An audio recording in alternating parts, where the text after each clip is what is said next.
Good afternoon, ladies and gentlemen, and welcome to a brand new episode of the Co-op Podcast.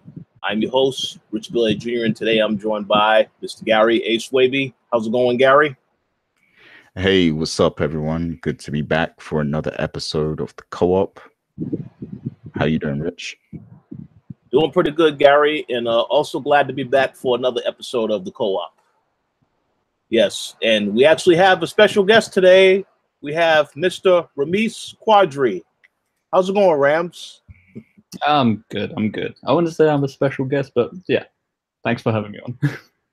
Oh, yeah, absolutely. All right, so there were a couple of things that happened this week that are newsworthy and worth discussing. So we are going to get into that. But before we do that, we're going to let you all know what we have been playing. So I'm going to go to you first, Rams. What have you been playing? Well, I'm a part of Gary's Overwatch hype now, so I mean, I'm quite addicted to Overwatch at the moment. Whenever we can get a game on, yeah, I just play that. I'm enjoying it a lot. I got it about like a month ago, I think, and yeah, I'm really enjoying the characters I get to play. Some characters are just confusing as hell to me. But it's addictive, it's fun, and I can kind of understand the slight hype about it. I don't think I'll get as far as watching like the leagues and supporting teams and all that, but because I don't even really talk to anyone else other than Gary in that game. So yeah, trust me, I'm gonna get you to that point. Trust me, believe me. Nah. We've got a lot of work to do here, but I'm gonna get you to that point. Nah. I'm good. I think I don't want my whole life consumed by just getting angry at a screen of some other random people getting angry at a screen because, you know, they're not working well together or whatever. But yeah, no, Overwatch is just pretty fun. I think that's it. I did play a few games backwards. I started playing Fallout 4 for a little bit. That's like the first time I played a Fallout game. That was fun. That was pretty cool. A little bit confusing in regards to the free roaming of the whole thing, but I'll probably get used to it soon enough. I played WWE 2K16. I don't know why. I just got really addicted because of just how dumb and fun, like not fun exactly, but just dumb and hilarious playing it with friends again alongside Gary and our best friend Carl, just playing that game. And then obviously I had 2K16 on gold, so I thought give that a go, and it's just stupid, but again fun. Sure, it's a nice time waster. I think that's pretty much it on my part.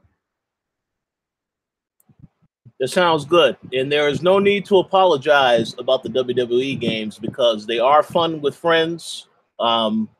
Yeah, and I have said before countless times on WrestleCast, I have talked very negatively about WWE 2K19, but you best believe I'm still getting it. So yeah, it's all good. All I'll say is just play with a bunch of friends, play Royal Rumble, and pick Big Show as the #1 entrant, and try and get as far as you can into the game, and just make your own history in your mind. Because then at the end of the game, you're going to win with someone like Primo or Epico or, I don't know, Kalisto or whatever other trash wrestlers in there. But yeah, no, it's fun, especially playing with friends. I don't know why I'm playing career mode, if I'm honest. I just created a luchador and I don't know, I'm already beating The Rock for some strange reason, even though I'm going after the Intercontinental title. But that's a discussion for another time. Let's put it that way. Interesting. Yes. Well, hey, yeah, definitely worth checking out with friends. We will make that recommendation. Okay, Gary. So, what have you been playing?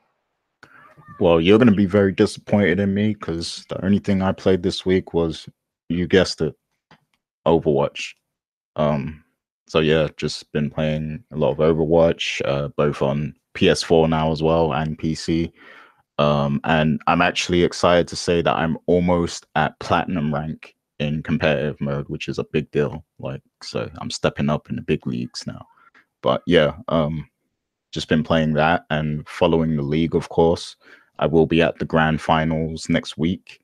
So that's kind of exciting. The last semi-finals match is actually going down tonight to determine who's going to be in the final. So far, London Spitfire, they like last night, they just made it to the finals. They just qualified.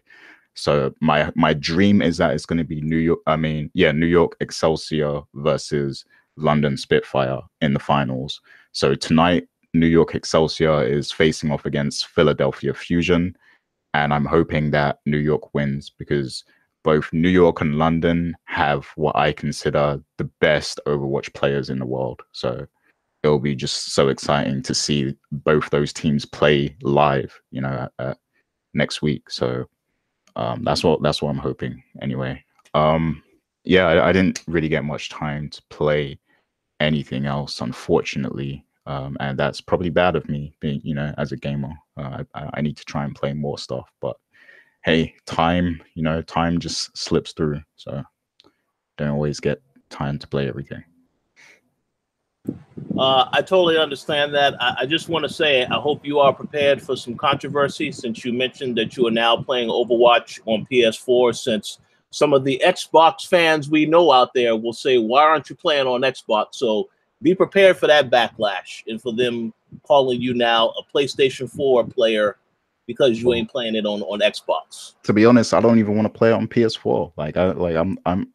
I'm a PC snob now. Like I admit I'm a PC snob, and I'm gonna make sure Rams builds a PC just so I don't have to play Overwatch on PS4 anymore. Like that's how extreme of a PC snob I am. Like I'm gonna build him his PC just so he could play with me on PC and join the PC master race. Jeez, you took that really seriously. And Rich, I'm coming for you next. Like you're gonna be on PC too. Well, I always say every year that I'm going to get a PC. Ever since back in the day when we still had David Jagno on the team, I would always say, oh yeah, I'm going to get a gaming PC. And it never seems to happen because there's always some type of situation that will prevent me from doing so. But I would like to say hopefully by the end of the year, I will have a gaming PC. So we'll see what happens. Yeah, no, but I'm kind of joking. Like PS4, like consoles are great. You know, people who play consoles, I'm not knocking you, but it's just a whole nother experience on PC, man. Seriously. Absolutely. I mean, if I have like £1,500 to kind of spare, then sure, I'll build a PC anytime. But you know, it's kind of a long-term hype up, build up thing for me at the moment. But yeah, I think I wouldn't mind the experience on PC of any game, really. I mean, it just seems to be the way everyone's going towards at the moment, because in the long run, I guess it saves them money, and yeah, it's understandable. Absolutely. Yeah, we're going to find a way to make it happen, Rams. Don't worry. I'll hit these streets and find a way. It's time to hustle. The track star. On a budget, yes, on a budget. It's a way to make a budget PC, not spending too much, but I have to research that. All right, so as for what I've been playing, I've only really played one game, so I haven't really had too much time to game either. That will be changing soon because there's quite a bit of games coming out in August in the next couple of weeks. But yeah, I did get a chance to once again play Mother Gunship. This is pretty much, if you ever played Tower of Guns, this is, I guess you can say, a reimagining of that game, but it is a little bit better. Basically, you're just going on different ships, you crafting weapons and shooting, various robots and enemies as you go through different rooms. So it's a very simple concept type of game, but it does get more difficult as you progress in the actual campaign. When you walk into different rooms, the difficulty can increase. So it is a bit challenging. You are able to level up your character. Upgrade your armor, upgrade your the amount of weapons that you're able to use, stuff like that. So it is a fun game for what it is. I believe I said last week on this show, it's not a game for everybody because it's just it has a particular audience in mind. But I have to say, I'm enjoying the game a lot. I hope to have a review done very soon. It just depends, you know. Like I said, I have a quite a bit on my schedule right now, so it takes time to get through this stuff. But definitely a game that I would recommend people would try out. But that is unfortunately all that I got a chance to play this week. As I said, there are several other games that I will be playing soon, and I will be talking about soon on this show. So stay tuned for that in the next couple of weeks. So with that said, that concludes what we have been playing. We're going to go ahead and we're going to jump right into the topics for this week. First and foremost, we definitely need to talk about this Uncharted short film that was released earlier this week, starring Nathan Fillion, which is an actor that a lot of people have wanted to see play Nathan Drake for quite some time. So I know that we've all had a chance to see the film in some capacity. So, Gary, how about you start us off and let us know what you thought of the actual film? Yeah, so like I heard that it dropped, right? Like people were talking about it and everything on Twitter and in like group chats I'm in and stuff like that. But I didn't actually watch it. Like I watched it kind of late after everyone else, but like when I knew I had to watch it was when people started DMing me about it, saying like, "Oh, what do you think of this? Like, do you think this should be the actual movie and all that stuff?" So like, you know, in order to not sound ignorant, I had to go watch it at that point. So I went and I watched it. I wasn't expecting too much, but like, it was really good. Like, it like there was parts of it that legit looked like the game. Like, you know, the way he was dressed, the way he acted, the things he said. Like Nathan, like I wonder what he did to get into the character of, like, because I feel like he must have beat like all 4 Uncharted games to really nail it like that. Like I wonder if he played it or if someone played it for him, or because he really just had it down. And the thing is, like, people have been saying for years that he should play Nathan Drake, and he definitely does look the part. It's just the fact that he's a bit aged now. Like if he would have played Nathan Drake, like, you know, like 6-7 years ago or something, he would have been perfect, you know. And he still is perfect basically, but like it's just he's a bit more aged, so he could play Nathan Drake from Uncharted 4 probably. But you know, it's just he won't be the younger Nathan Drake, like the Nathan Drake before he settled down and stuff like that. But there's nothing wrong with that because, you know, it still looks great. I think it was well put together. And obviously, you know, there was a limited budget, but they made it work. And, you know, just everything about like, just even the scene where he goes into the room looking for, you know, clues for and the treasure and everything, like, it's like it's straight from the game, like straight out of the game. It was just well put together. And Sully being there, I will say that Sully looked a little bit like he didn't seem like the charming Sully from the game. Like he seemed like just like a straight up goon type of dude, like an old goon or something like. But yeah, like he was cool. You had Elena at the end. She wasn't how I pictured, but she was okay. You know, she served the purpose and everything. But yeah, like the action, like the shootouts, like it was all really well put together. And here's the thing, like now people are saying they don't even want this Tom Holland Uncharted movie no more. Like they want this, you know, they want this Nathan Fillion Uncharted. And there's been talks of like maybe this being like a series, like a short series or something like that. But I want to ask you guys, like, what do you think? Like, because this has got a really good reception. Like, people love this short, you know, and they actually want this to be the film representation of Uncharted. But they're already working on something with Tom Holland now, and it's likely that that's probably not going to be what people want or are going to be satisfied with. So, what do you guys think? I mean, it's like you said, and it's pretty obvious. Everyone that thought of Uncharted, thought Nathan Fillion should be Nathan Drake. I mean, I haven't seen the short film or anything, but I clearly know Nathan Fillion probably most likely did a great job on it anyways, and it just goes to show that he is just such a fun, cool guy, really, because he's a fan favorite amongst, well, fans.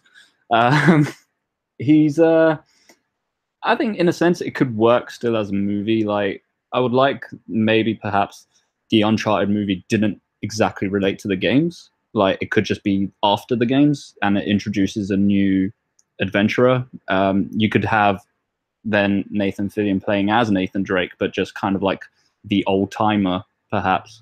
I mean, that's one route they could easily go with if they thought about it as much. But I think if people are saying already, you know, they want this movie and not the Tom Holland one, I think minds switch very quickly. Tom Holland is pretty cool. You know, he's done well with Spider-Man, and he's also in the upcoming Monsters of Men Chaos Walking trilogy books. He's going to be the main guy in that, and those are great stories by Patrick Ness. I mean, I know Gary's read them, and I have done that. Yeah, Monsters Calling and all that stuff. They're really good. Yeah, they're pretty good books. And he, yeah, I think Tom Holland's going to be like the next, you know, big deal at the moment. In a few years' time, especially, he's going to be one that a lot of people are going to call up to do a lot of adventure movies, and a lot of franchises are going to be based around him. I feel, anyways, that he's the next guy. So, I think him doing Uncharted is also pretty cool. Obviously, he doesn't look anything like Nathan Drake, but I don't think anyone cares at that point, as long as they got like a big name to do, you know, a lovable character. That's all that matters to studios, that they can make money off of. But again, when you listen to fans more, I guess in some cases it does work. And Nathan Fillion, again, he's pretty much a perfect portrayal of Nathan Drake. So yeah, it would be cool to like see him play that role, and then they just introduce another character in the movie itself, rather than kind of basing it on a game. So yeah, I mean, it can work both ways, really. I think Tom Holland will still do well as Nathan Drake and in the Uncharted movies in general. I mean, they had Bradley Cooper, I believe, last time, and this movie has been kind of in the making for like the past 10 years, I think now. So at least they got someone young, and their idea obviously is that they want to build a franchise out of this if the first film especially is successful. But again, I would not be disappointed if, say, he's a new character and not Nathan Drake, and that Nathan Fillion's Nathan Drake. But who knows? Yeah, I got some more thoughts, but go ahead, Rich. Yeah, so in regards to the actual short film, I also enjoyed it.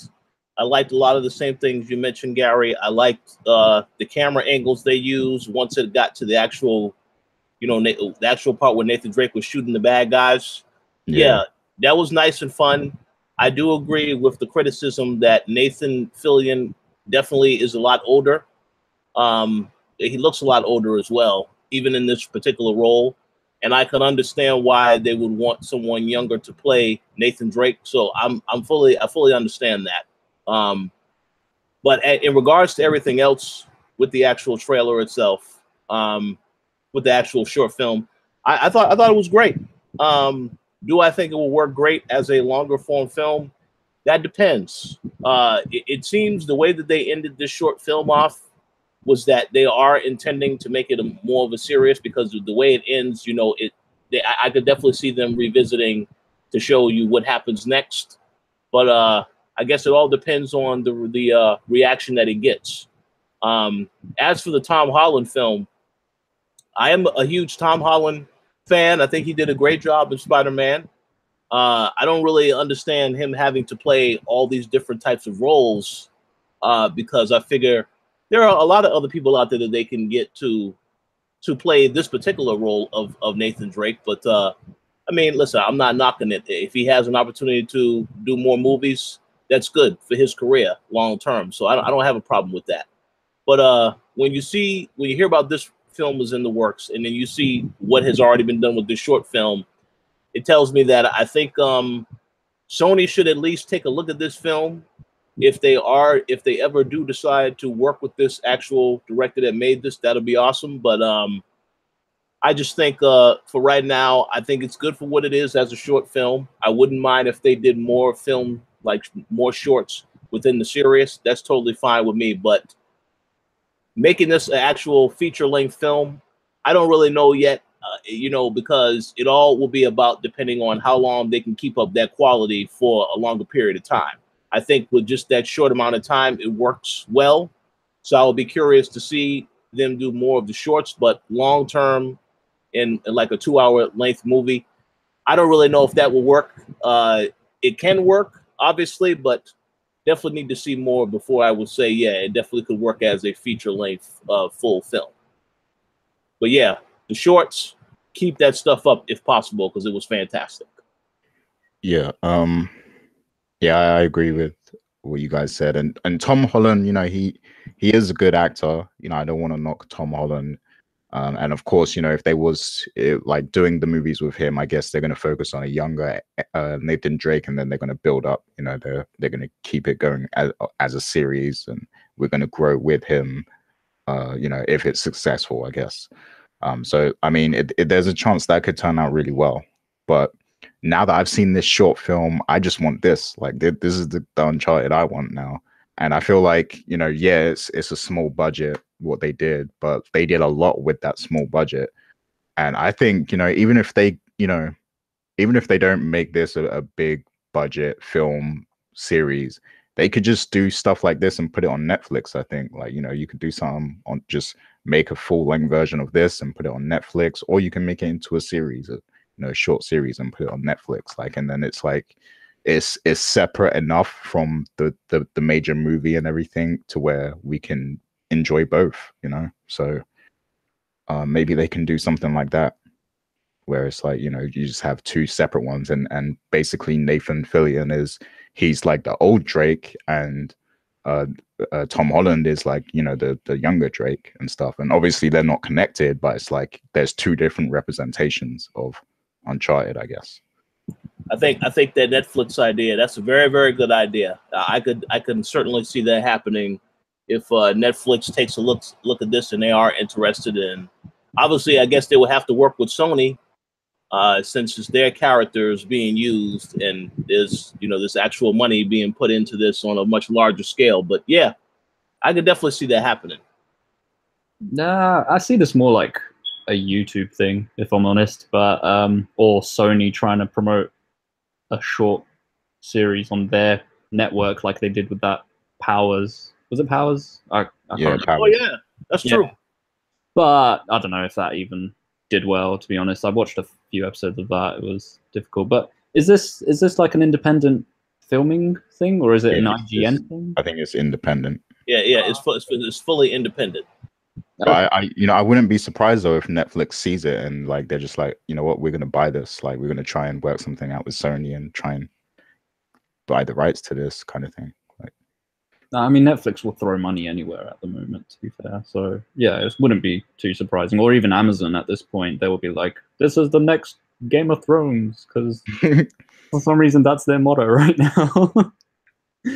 But I don't know. I think looking at Nathan Fillion now and everything, I mean, he's 48, and he doesn't even look it, to be fairly honest. I think he could, if they still wanted to, they could bring him in. I like the idea that if he's Nathan Drake, then Tom Holland is just a new adventurer, basically, and it can kind of not be exactly like the game, because sometimes that's like that can work, that can't work sort of thing. It's just like, I'd like to see fresh acts in there if it works well. I mean, I'm thinking Indiana Jones, when Shia LaBeouf was going to be the next kind of Indiana Jones type thing. That kind of didn't work clearly, but something with Uncharted, I think it can. I think introducing a new character away from the game and that being Tom Holland, and then he kind of like carries over,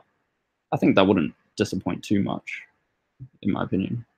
Yeah, so basically you're saying Tom Holland will be the successor to Nathan Fillion's Nathan Drake. Yeah, pretty much. He can be I don't know, Ted Dragoon. I don't know, whatever. Make up a name. Or, just to make it really weird and twisted, he can play the older brother. Why not? Tom Holland plays as the older brother of Nathan Fillion as Nathan Drake, and just completely screw it up. Nah, I don't want that character. that was the worst part of Uncharted 4 for me. Yeah, no, I agree. I just did not enjoy that character. So it's something about him. It just really put me off. I would have been satisfied if there was a huge plot twist and he was like evil or something like that, but they didn't even give us that like satisfying like plot twist. So it was just like whatever.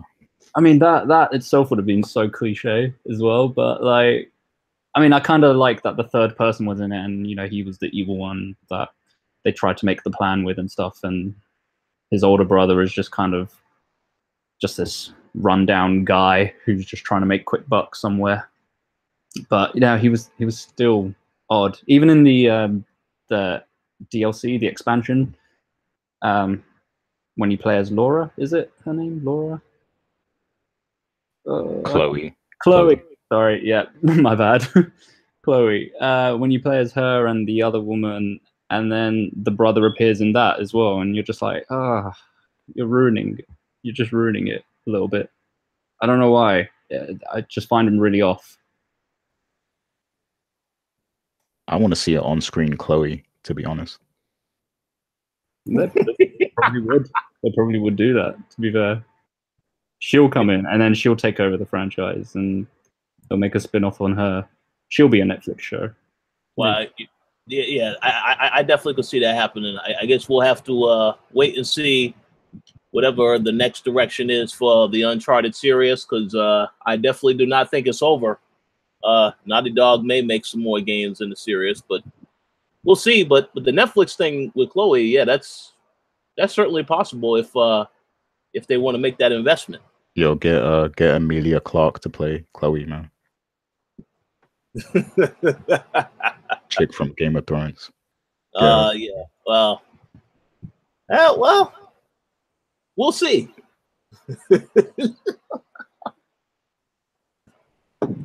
All right. So, any other thoughts on this Uncharted short film before we move on to the next topic? Nah, but everyone should go check it out. You know, even the people who might be hardcore Xbox fans who listen to this, you know, make sure you guys check that out. They won't be checking it out. They'll be too busy looking at other people play Xbox games on Mixer.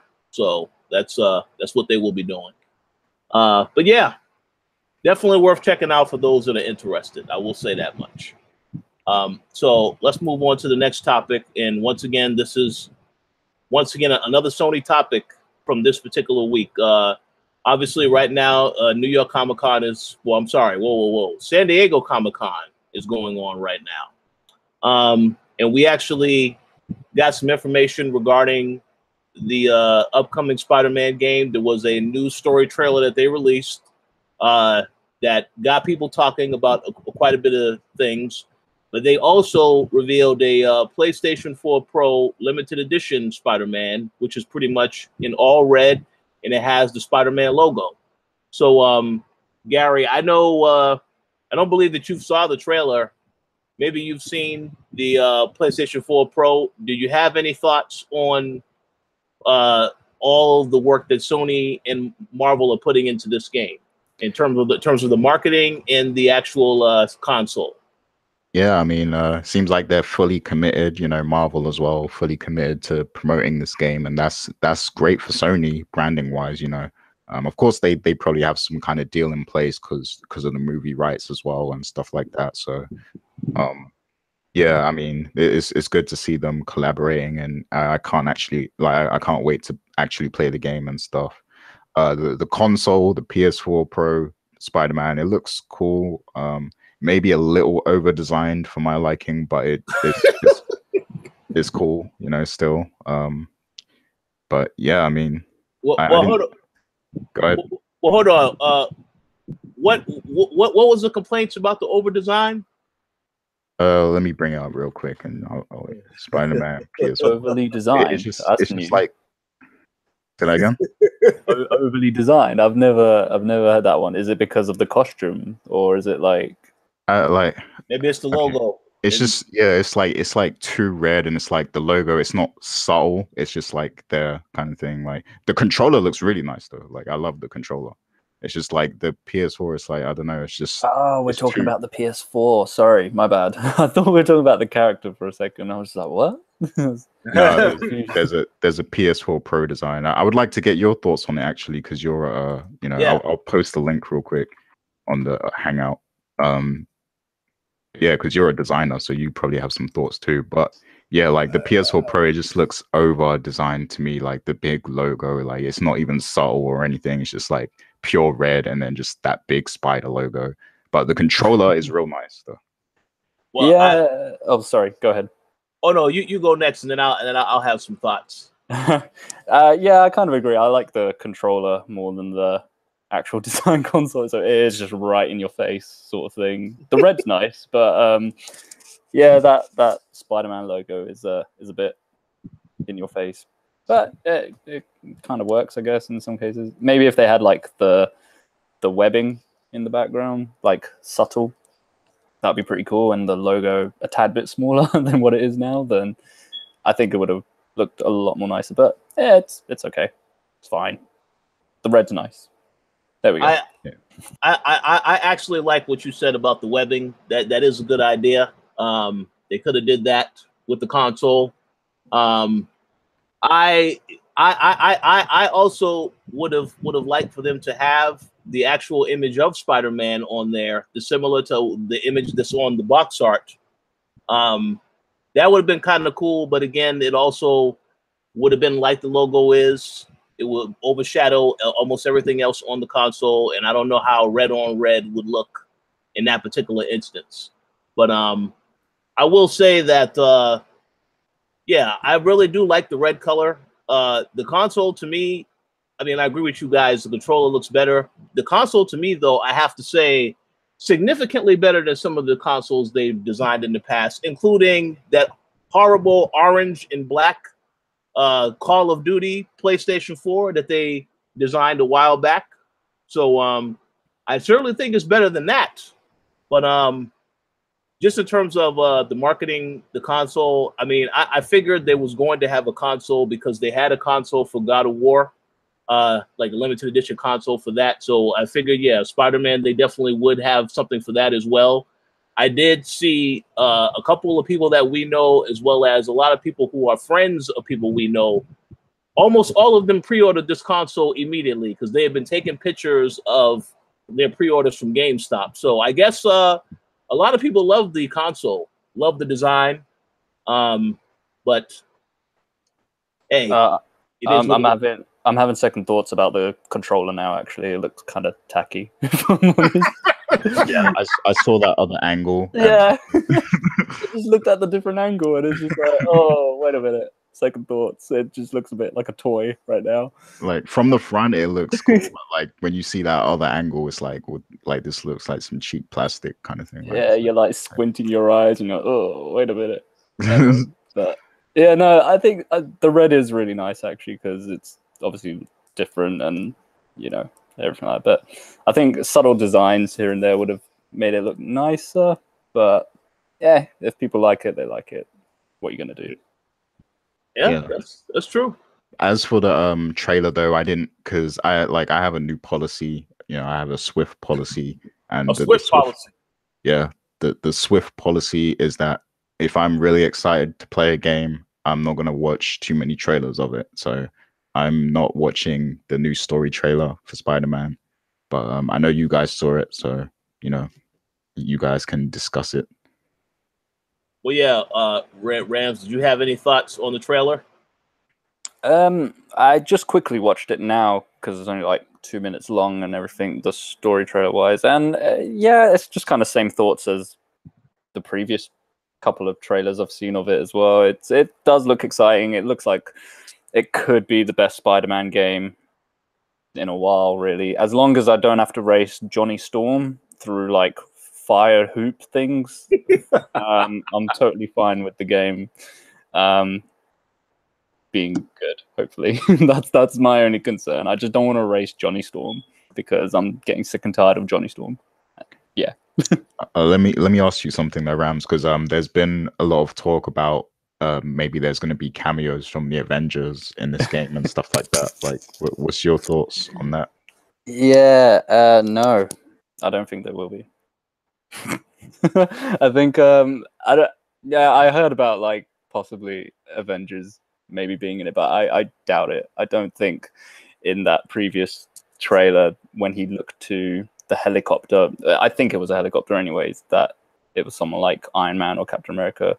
I could be wrong, but I just feel like in that scene, that moment where he's getting beat down by the Sinister Six, I think it's either just an extra character like Dr. Octopus or Kingpin, or I think even in this trailer it kind of showed who it was. Maybe it was Norman Osborn. Mm-hmm. So I don't know. It might have defeated the whole purpose of potentially any cameos coming in, as well as the fact that it's a Spider-Man game. I think, you know, this is kind of a fresh take sort of on Spider-Man. I don't think they would want anyone else kind of involved that's not really a part of the Spider-Man arc, if that makes sense. Like, they don't want to suddenly randomly throw in Captain America and be like, oh, look, he knows Captain America, he will save the day. I think keeping it in the Spider-Man family, keeping it with all his villains, all the characters in there, Mary Jane, Miles Morales, it makes more sense to kind of build up the Spider-Man game that way. It's popular enough to handle on its own, so I don't think they need cameos. If there are, cool, but in my opinion, I don't think there will be. Maybe. Who knows? Yeah. All right, so as for my thoughts on the trailer, I understand Gary's policy because I feel like nowadays when you see a trailer, it pretty much reveals way too much information. Case in point, I recently saw that movie Skyscraper starring The Rock. Don't ask me why I saw the movie. You know, I have Movie Pass, so I try to make sure I see as much as possible because I'm paying for that subscription. But the trailer for that movie pretty much revealed the whole damn movie, except for the actual end. You know, I saw how The Rock, you know, got to a point where he has half of a leg. I saw how he met his wife. I saw the conflict with the bad guys and some of the action sequences. So I essentially saw the whole movie before I actually saw the movie. So I understand the issue about deciding not to see a trailer because it reveals too much information. This particular trailer, one of the main takeaways I took away from it, which I thought was very, very interesting and a lot of people didn't really talk about, is that they made it obvious that in that trailer, Spider-Man is working with Mary Jane, but he's also working with Miles Morales. And I think that the fact that this guy is going to be playable in the game also is great. Now, they didn't show him playable. They didn't show him actually doing stuff in the trailer, which is fine if they want to save that for the actual game, because the game is out in September anyway.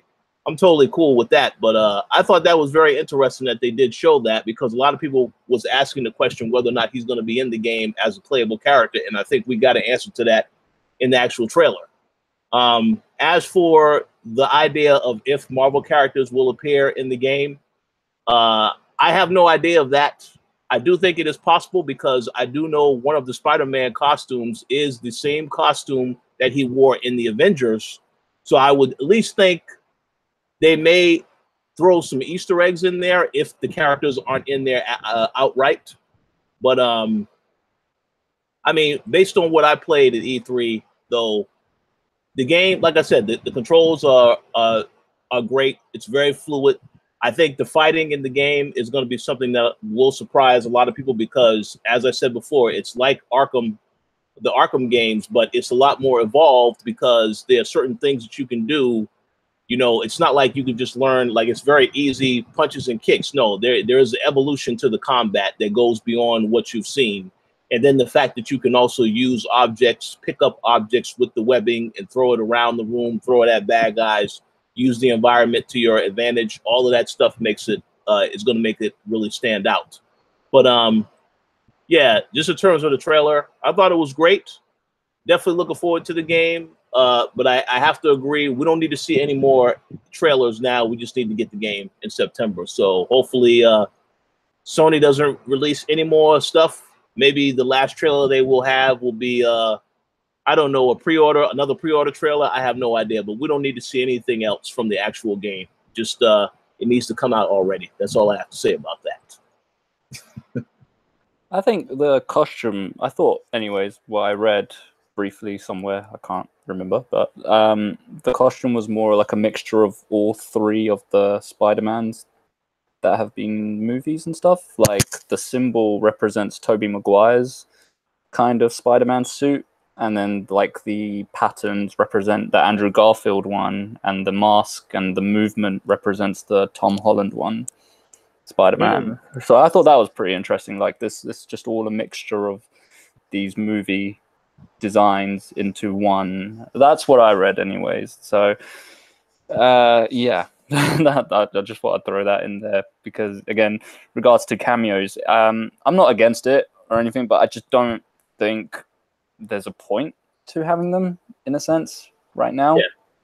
And maybe if obviously in future Spider-Man games they will, again, maybe we can race Johnny Storm in the next one.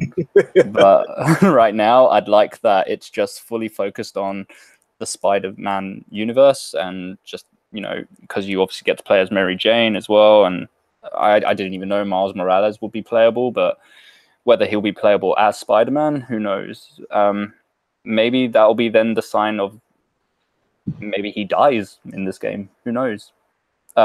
Peter Parker, that is, not Miles Morales. And then Miles Morales takes over in the next one. Who knows? There's a lot of interesting things you can pull in from trailers alone. But then at the same time, I agree. Yeah, I don't want to watch anymore. I'd rather just wait for the game now because it's starting to get a tad bit repetitive. You know, it's like we get the point. It looks good. You can play as all these people. Fun times. Let's just get the game now. Yeah, and it's only out in September. It's like not too long now. So yeah, 2 months left. I thought it was October. So, you know, more amped up now. So. Oh yeah, absolutely. Yeah, I pretty much agree with all the points said. Well, go ahead, Gary.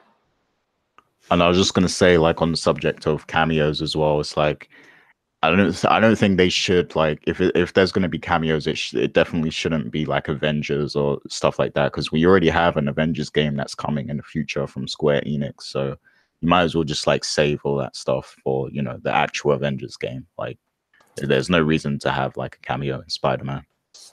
Yeah, I mean, the Avengers games, we've not even heard anything of that since that weird teaser trailer by Square Enix as well, and they just didn't even bring it up at all at E3, so there was a lot they didn't bring up. Yeah, there's a tad bit more than just the Avengers game, yeah. But, yeah, how long is this game supposed to be? Does anyone know? When we was at E3, they didn't really specify that to us. We was trying to figure out these type of questions also. I don't really think it's, if I had to make a guess, maybe I would say 8 to 10, maybe 12 hours, but that's not my official knowledge on this, because I don't really know. That's just an educated guess as to how long it could potentially be.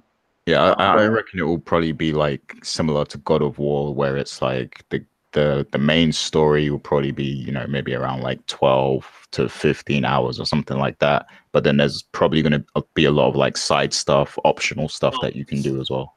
Well, actually, that is a very good point, because when we played the demo, there was a lot of stuff that you could do that delineates from the story. So yeah, that makes a lot of sense. But One thing I will say about that side stuff is that I do believe that some of that is going to be repetitive because I don't really know. I mean, I did certain things, but I didn't really try to do the same thing multiple times. But again, the demo we had was a very short example of the final game.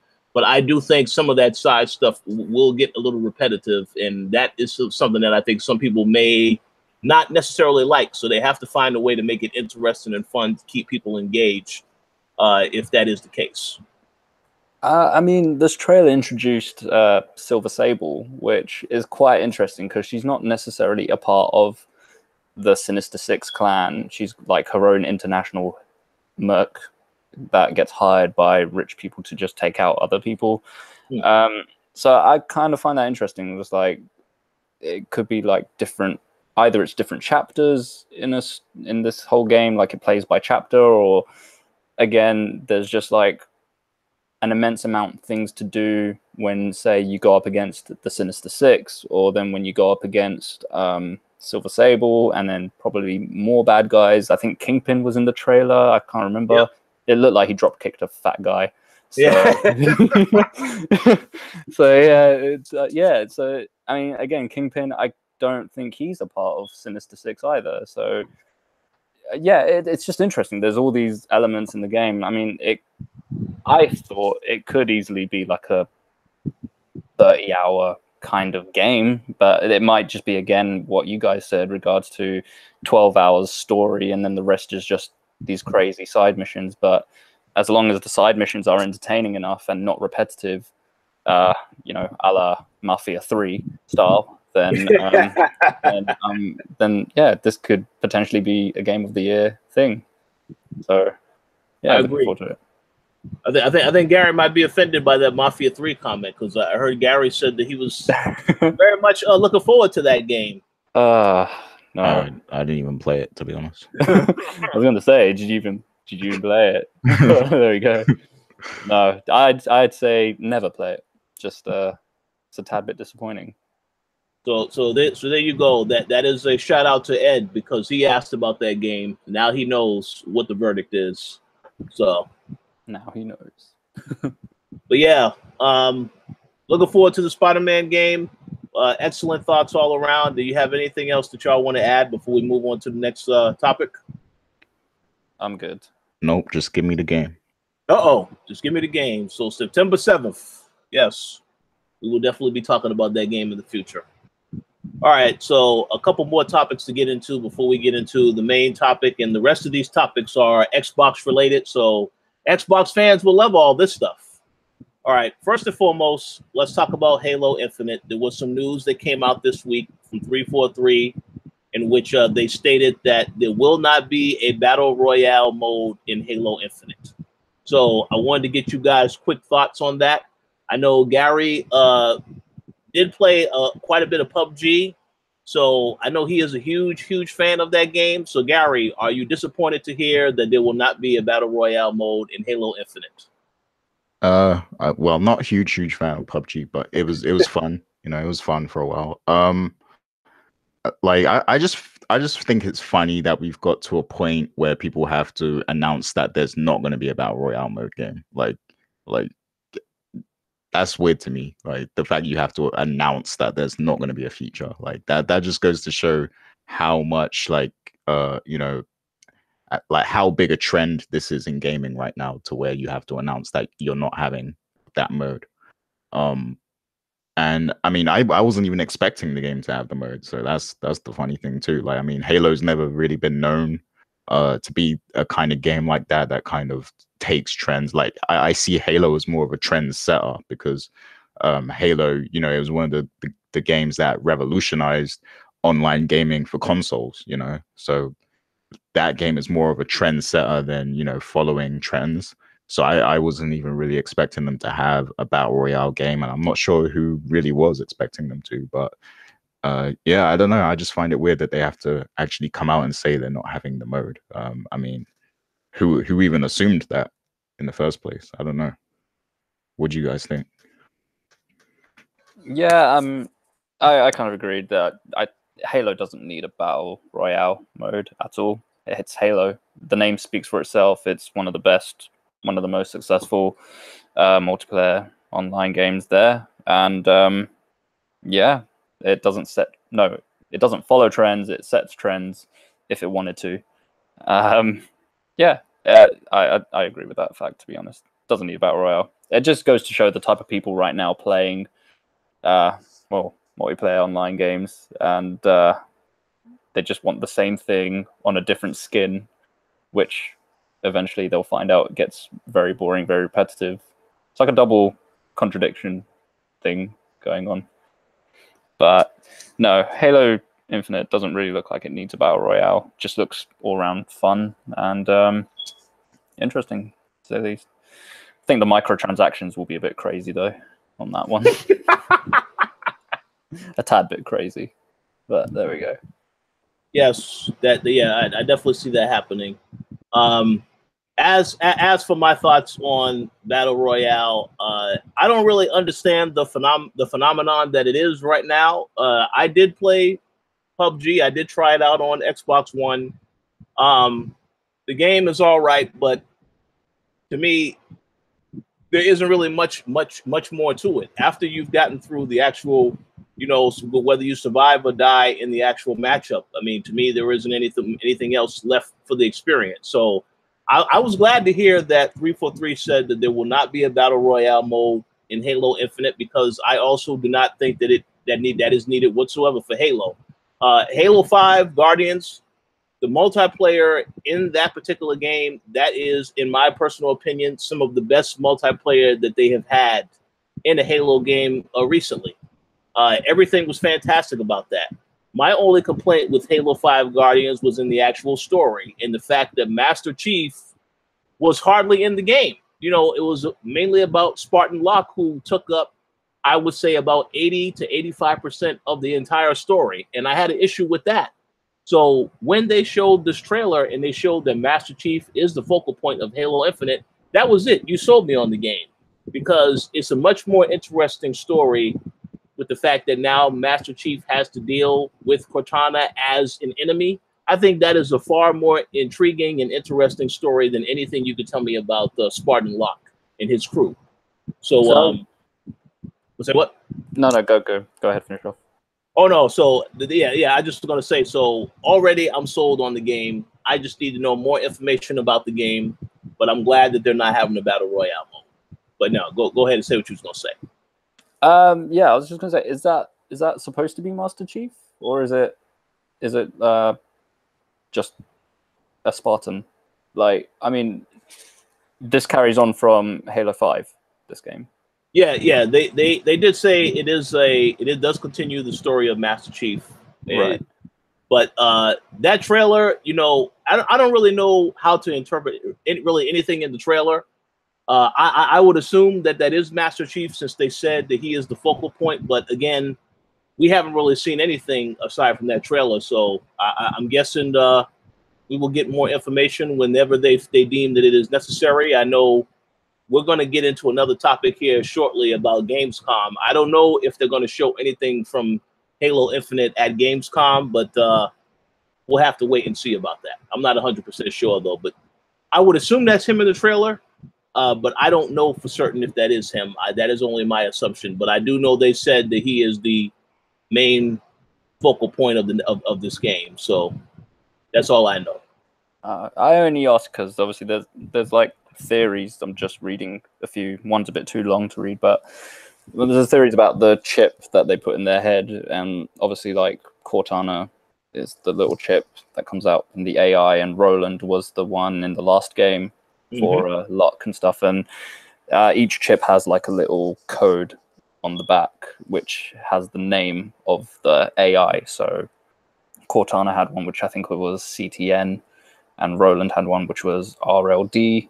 And then there's like just all these theories talking about like, oh, there's like letters missing in this chip and everything. So I figured it might have been like, is that just a prequel then? Like, each Spartan has their own kind of chip thing, or is it actually Master Chief dealing with another new chip in his head or whatever? But no, I mean, if it's a continuation, then cool. As long as the focus is on Master Chief and everything, then it looks like at least 343 kind of listened to the fans or understood kind of the few complaints here and there, and are just going back to kind of like the original style of Halo, what made it really successful and what made it one of the best games around.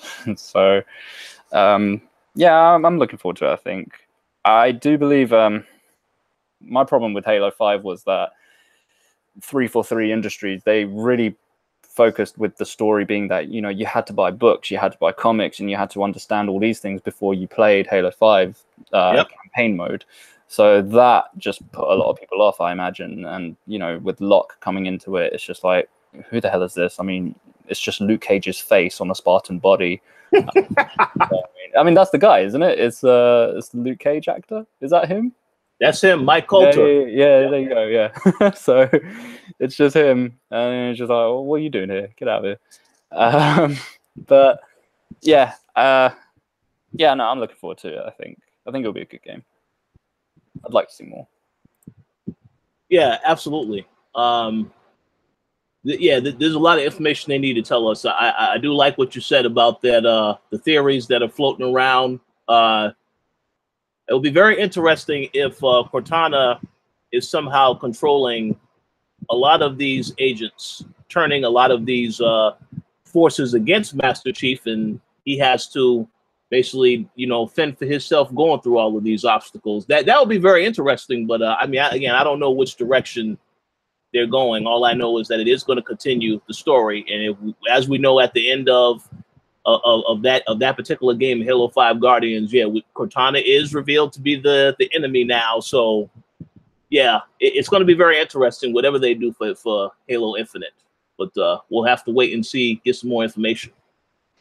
Yeah, I mean, ultimately, it's all about the multiplayer with a lot of Halo fans now anyway. So even if the campaign isn't much of a focus to many, the multiplayer is clearly going to do well. And yeah, probably another Halo tournament on the way coming with that, if it's possible to do it with Halo Infinite. But yeah, cool. So I just have one final question to ask before we move on to the next topic, and this is for Gary. Have you heard enough, whereas now you will consider getting the next Halo game when it comes to Windows 10, because we know it's going to be on PC, or are you just no longer a fan of Halo at all? If they put in some loot boxes, some mechs, some healers, some snipers, you know, things like that, then I'll buy it day one. Basically make it like Overwatch. That's what I'm trying to say. Well, I don't know about that. You know, we have to see about that. But man, yeah, Halo 5 multiplayer was awesome. So yeah, we'll see. We'll see. But seriously, seriously though, like, since it is coming to PC, I will give it a try when it does come out, because I would probably just get Game Pass and then, you know, I'll give it a try. So. I think the Halo 5 multiplayer put me off a lot. I barely played, to be honest. I watched my brother play a lot, and just to see the frustration going into him, as I'm an older person now, getting older from like playing Halo and stuff, watching the frustration that game can bring out in people, I'm just like, nah, you know, I need to be calm. I can't handle this pointless stress. But I think also the microtransaction did put me off a little bit. That was like one of the first time I've seen that happen in games, and it's just like, you see so many kids playing the games, and you know they've just like bought the most expensive things as much as they could and just armor themselves to be the best player there. And yeah, it just kind of. So it was like pay to win or something. It felt that way for me a little bit. I mean, other people are going to have different experiences and stuff, but for me, it was. It felt like you need to pay loads to be the best player there, or just at least stand up against the best players. And yeah, watching it consume people is, again, it's the whole debate about gambling basically in games, and it's not a nice thing, but that's again another subject, another time. I hope this online thing will be much better experience, and yeah, just have a lot of fun with it. Really, I'm looking forward to it. I'm looking forward to Halo coming out. Wow, sounds good. Okay, any final thoughts before we move on to the next topic? I am good. Yeah, I'm good. Okay, so another topic worth discussing. And this is obviously, once again, we have to give Microsoft congratulations. It was reported that Xbox made $10 billion so far this year. According to the actual numbers, gaming revenue increased $643 million, while Xbox software and services revenue increased 36%, mainly from third-party title strength. And we also can report that 57 million people are now using Xbox Live, according to Microsoft's numbers. So I just wanted to get you guys' thoughts on this particular topic. You know, you want to congratulate Xbox, and I like to ask the question because I know this question is going to be asked now. Do you think, because of this increase in sales, because Microsoft is making all this money, do you think that they now are in a position to catch up to Sony? So how about you answer this question first, Gary, since a lot of people tend to think that you are a PlayStation fanboy. So what are your thoughts on this topic? Yeah, I think in terms of this generation here, it's already a wrap for Microsoft, in my opinion. And I know a lot of people aren't going to like to hear that. But I think next, because we already know they're working on new consoles, like we already know this. Next generation, I feel like they've got a hell of a head start now. And I think some things are probably going to change when those new consoles come out. They've got studios behind them now, and these, like, see, this is where this goes back to my feelings towards E3, right? Because they talked about the new studios, and you know they hyped up all these exclusives, but really they were kind of manipulating the words a little bit. But like, here's what I think though, like, whereas it was all smoke and mirrors in terms of them having a lot of games now. I feel like they don't have a lot of games still. But next generation, they're going to be stacked. They're going to have tons of games because all those studios that they bought, I feel like they're working on games for the next console in mind. You know, like that's probably, they're probably forward thinking right now. So they're working on games that they'll probably come out on Xbox One too, but they're thinking ahead, and those games are going to be made to work with the next Xbox, I think. So I think when we get to that next generation, those next, you know, the next PlayStation, next Xbox, that's when we're going to see like the competition is going to heat back up at that point. And that's when Microsoft has a good chance to shine again and, you know, become the top dog. So that's what I think. But, you know, in terms of now, it's great to hear that, you know, they are getting more accounts, that more users, more sales and everything. But I think Sony just has too much of a lead at the moment for them to really make an impact, you know, in terms of Sony's success. And of course the Switch as well. The Switch is really going up there too. So yeah, I feel like this generation, you know, they're probably going to come in third place, and there's nothing wrong with that because that's still a lot of money coming in third place. You know, so that's not even me dissing them. Like, you know, that's a good position to be in third place. But I feel like next generation is when we could possibly see the tide shift a little bit. So that's my thought. So I do have some controversial things to say about this, but I'm going to go to Rams first to see if he has anything he wants to say. I'm going to be diplomatic and say these last couple of years have been a great year for gaming. As an owner of both Xbox One and PS4, I've enjoyed both consoles. Yeah. I think it's good for Xbox, definitely. I mean, they're always going to make money no matter what. And the last two E3 shows that they've had, I was really impressed with them. You know, I like the games that they showed, be it exclusive or not. I don't really know the whole shindig about like whether they do have dibs on games first or whatever, certain games are exclusive and here and there. But I think especially when they announced that they're already preparing for a new console, it just shows their intention to kind of reclaim top spot and reclaim, you know, certain fans around who may have potentially turned their heads after the first time Xbox One was getting presented and stuff. So yeah, no, I think they're in a good direction. I think they're going to do well, and they already are doing well, clearly. And yeah, they're good on them for making money. I agree. I agree 100%. Like I said, when I heard the news about this stuff, yeah, it's very, very surprising. But man, it's very good for Microsoft. You know, I know that at the very beginning of this console generation, they did not start off on a good foot with the Xbox One and the way that they presented that console, because they wanted people to think that it was more about entertainment and not so much about games. And then ever since Phil Spencer took over, they have been trying to repair that message. So I'm glad to see that it is working so far. I do believe, as Gary stated, the next generation will certainly be a very, very good, very, very, very good generation. And I would say Xbox can certainly get to the #1 spot next generation, because they are positioning themselves for the future. All the studios they announced, most of those games you won't see till next generation. I do know that the Initiative, that studio has just been formed. So whatever they're working on, I really don't think it's going to be done within the next 2 years.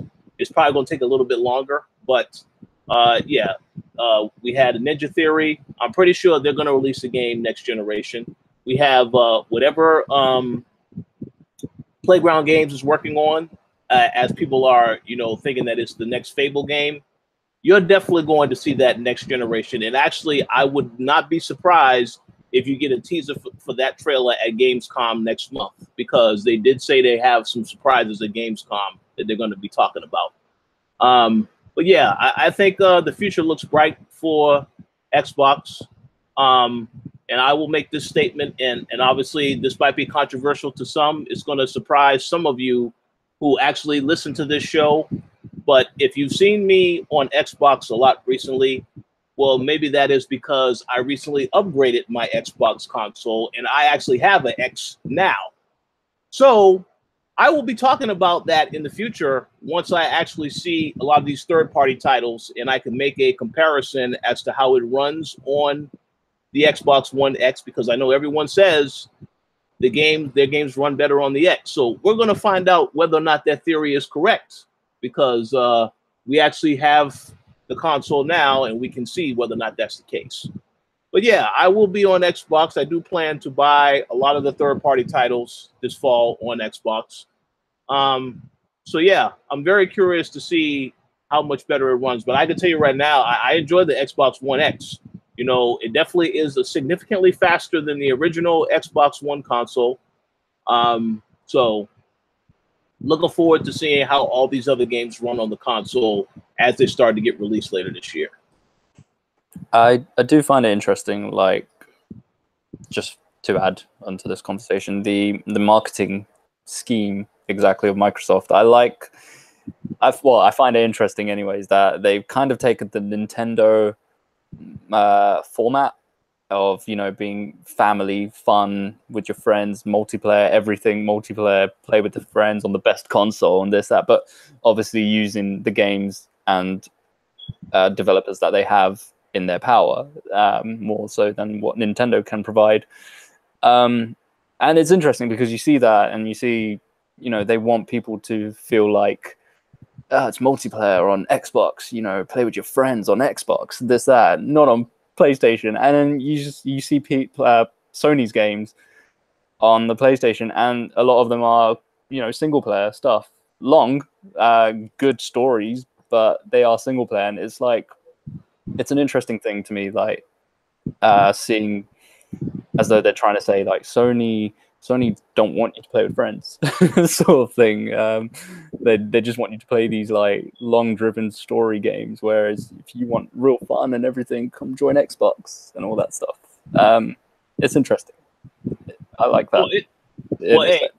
I have to agree. It definitely is interesting. I do think, though, that I think they are going to definitely have some single-player games as well now, because some of those studios, I can almost guarantee are going to be working on some single player games. Whatever Ninja Theory does next, I would not be surprised if that's a single player game. No, yeah, I mean, I don't blame them for making single player games. Obviously, they will have that. It's just in order to get more people, they're like subtly sort of just saying, "Hey, look, this is a multiplayer game and it's on Xbox. Like, you can't play it anywhere else better than Xbox." Sort of thing. That's true. And it's quite an interesting look at like how they're acting and stuff. Like, you watch the E3 thing that they had, and they're like more playful, if I'm honest, in regards to how they presented the games and how they got these people out and say like, "In this game you could play with your friends. Look at these people pretending to play the game." And Sony didn't do that. So, and you know, I can understand then if people are like, "Oh, hang on, you know, I wanna play with my mates. I wanna play with my friends. Let's get an Xbox together." Absolutely. But yeah, no, it'll be an interesting year once Xbox announced their new console and everything, and yeah, it's good for gaming. Put that way. I agree 100%. Yes. So, Gary, did you have any other thoughts you wanted to add before we move on to the next topic? Not really. Okay, so since you mentioned new consoles, Rams, I'm going to segue to this other story. This is the final story before we get to the main topic, and that is that, you know, recently, earlier this week, Major Nelson announced on his blog that Microsoft would be having new hardware. Basically, he said new hardware in of course 25 games that are going to be spoken about at Gamescom. Now, he edited that post later because people saw new hardware. They instantly thought, "Oh, this must be the next Xbox." But he edited that post later to reveal new Xbox One bundles in 25 games. So obviously, this new console thing, we do know Microsoft is obviously working on a new console. Phil Spencer announced it at E3 at the end of the conference. Well, towards the middle of the conference when they talked about the studios, so on and so forth. But now that we know that they have stuff coming at Gamescom, I just wanted to get you guys quick thoughts on what we might see at their Gamescom presentation, because they said 25 games. There'll be a little bit, some surprises. Obviously, there will be a lot of games that we've already seen, maybe some final trailers, because this is the final time they're going to be able to show a lot of things before the holiday season. So I just wanted to get you guys quick thoughts on what we might see at the Gamescom show. So how about you go first, Rams? I suppose it will be the games that they didn't show this year but showed last year. I'm specifically pointing out The Last Night, which is a game I'm really looking forward to. I'm actually genuinely looking forward to that game. I love the whole cyberpunk vibe, and that for Xbox, that trailer, the cool song, and the whole style of the mixing retro with 3D elements in the background and having this pixelated character run around like it's Fade to Black 2D or something. It looked really cool, but then I've heard nothing about it since. We didn't even get to see it this year at E3. I think the Happy Few as well, like we heard about it a couple of years ago, I think. And then the year after that, nothing. And then this year, it seems like a little bit of a brand new game, if anything. I guess they've taken feedback in from the time they released it as a beta. And now the game looks absolutely different. So I suppose those two games are what I'm intrigued to see if they show up at Gamescom. I think is it the Happy Few or We Happy Few? Can't remember. It's We Happy Few. We Happy Few. Okay, yeah, We Happy Few and The Last Night. I mean, I think those games will be kind of surprise hits, in my opinion. Yeah, so they're the only two games I'm looking forward to, if anything. Everything else, I assume, will be kind of the same. I think Forza will kind of get more of a detailed look at Gamescom. I don't really know what surprises there could be, but again, at a gaming event for gamers, anything is fun right now, to be honest, because it's been a good couple of years for it. So yeah, I'm up for anything really, but I would love to see more of the last night, like just a gameplay trailer of it, or just like a playthrough video would be pretty cool. I agree with that. That is a very, very good pick because I completely forgot about that game from last year.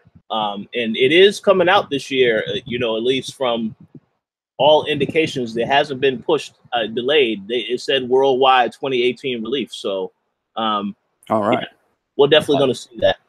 Cool. As for We Happy Few, that game is actually coming out on August 10th.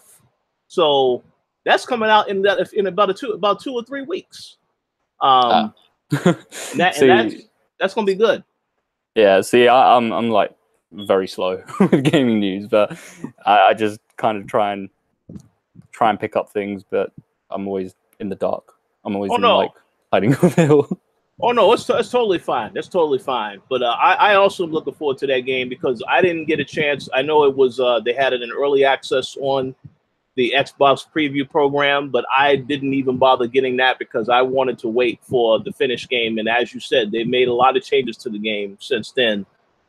So I'm very much looking forward to that also, without a doubt. As for what I think is going to also be there, I think you were 100% right about Playground showing more of Forza because I think a lot of people love that game, not to mention the fact the studio was based out of the UK. But this is also why I think Playground is going to show a teaser for this other game they're working on that is supposedly supposed to be Fable, since Phil Spencer said at the last conference, Xbox, that we're going to talk about this game a little bit later. I could very well see them debuting a teaser at Gamescom, and that would be awesome if they did that. That's one surprise I think would be, pretty awesome. But we'll see if they decide to do that. As for any other predictions for the conference itself, I would say we'll definitely get some release dates. A lot of the other ID at Xbox titles, games like Ashen, Tunic, stuff like that. I think we will absolutely, definitely get release dates because a lot of that stuff is coming out this year. We know Ori and the Will of the Wisp is coming out 2019, so I don't know if they'll show anything more from that.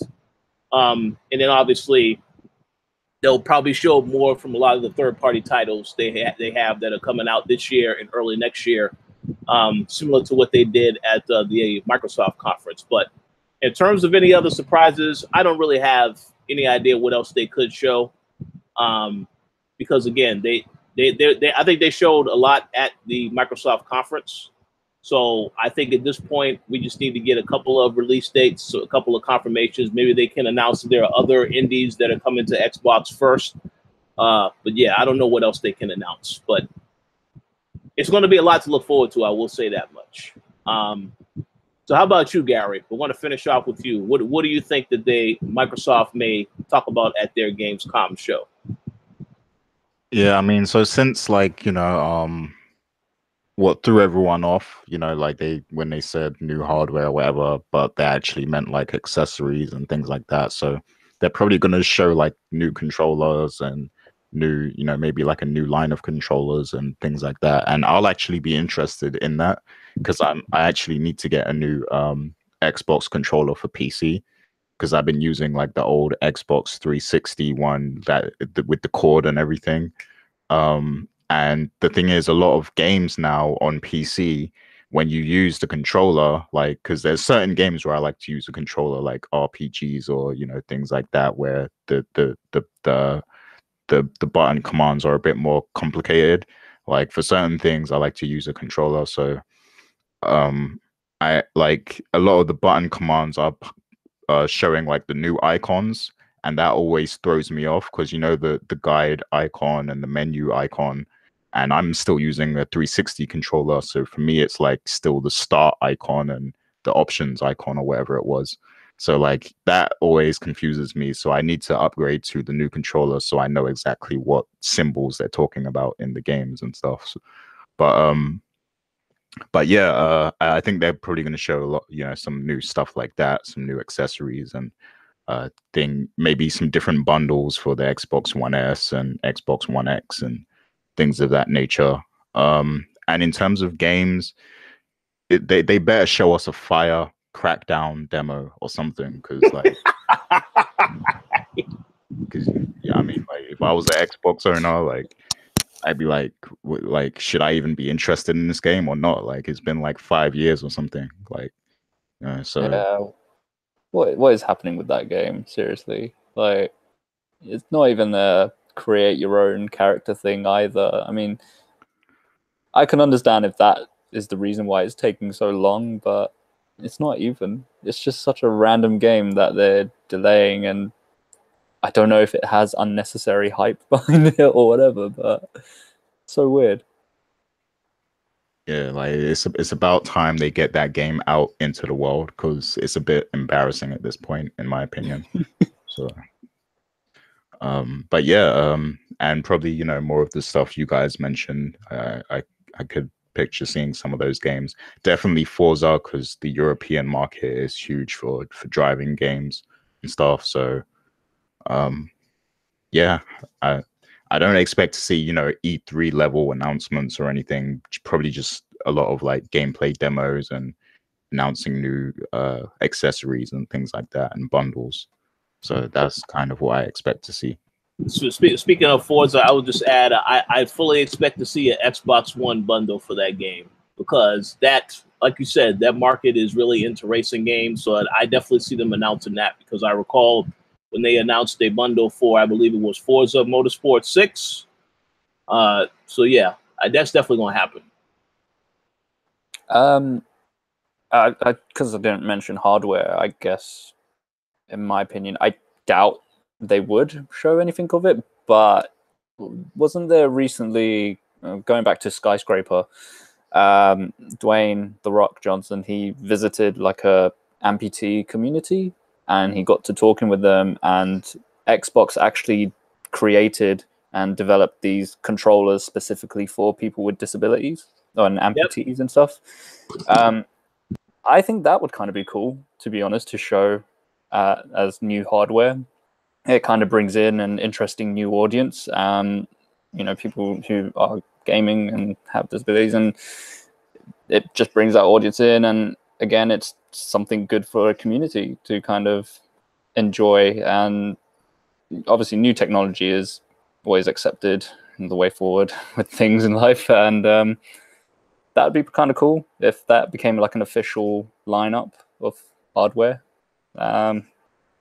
I can't really see much else otherwise. Maybe, again, like as you guys said, new controllers specifically for PC and Xbox. And yeah. That right there is a very good point, what you said about the controller. I believe it's the adaptive controller. They did show some of that stuff at behind closed doors at the Microsoft event that I was at back in June.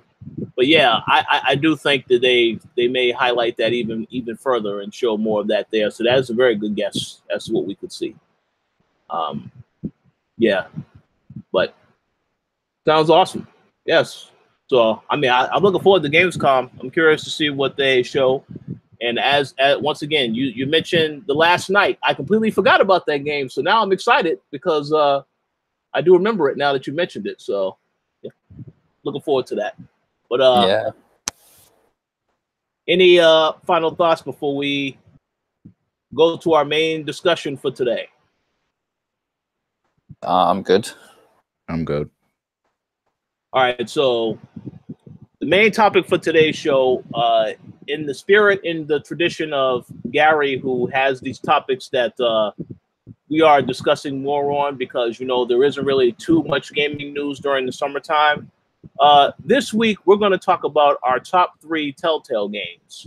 I know that Rams has played pretty much almost every Telltale game, and I have also played a majority of the games. Gary, we will see about that, because you will be put to the test today. So I've played like Pretty much all of them except Borderlands and Minecraft and Batman Season 2. Or wait, Well, what was the last season? Season 2, right? Yeah, Season 2. Well, I will have to say this, Gary. I have to give you a thumbs down for not playing Borderlands, because that was absolutely fantastic. Yeah, so, I own it, and I keep telling myself to just play it, but yeah, I just never get around to it. But no, to be fair, I didn't even know there was a Back to the Future Telltale game.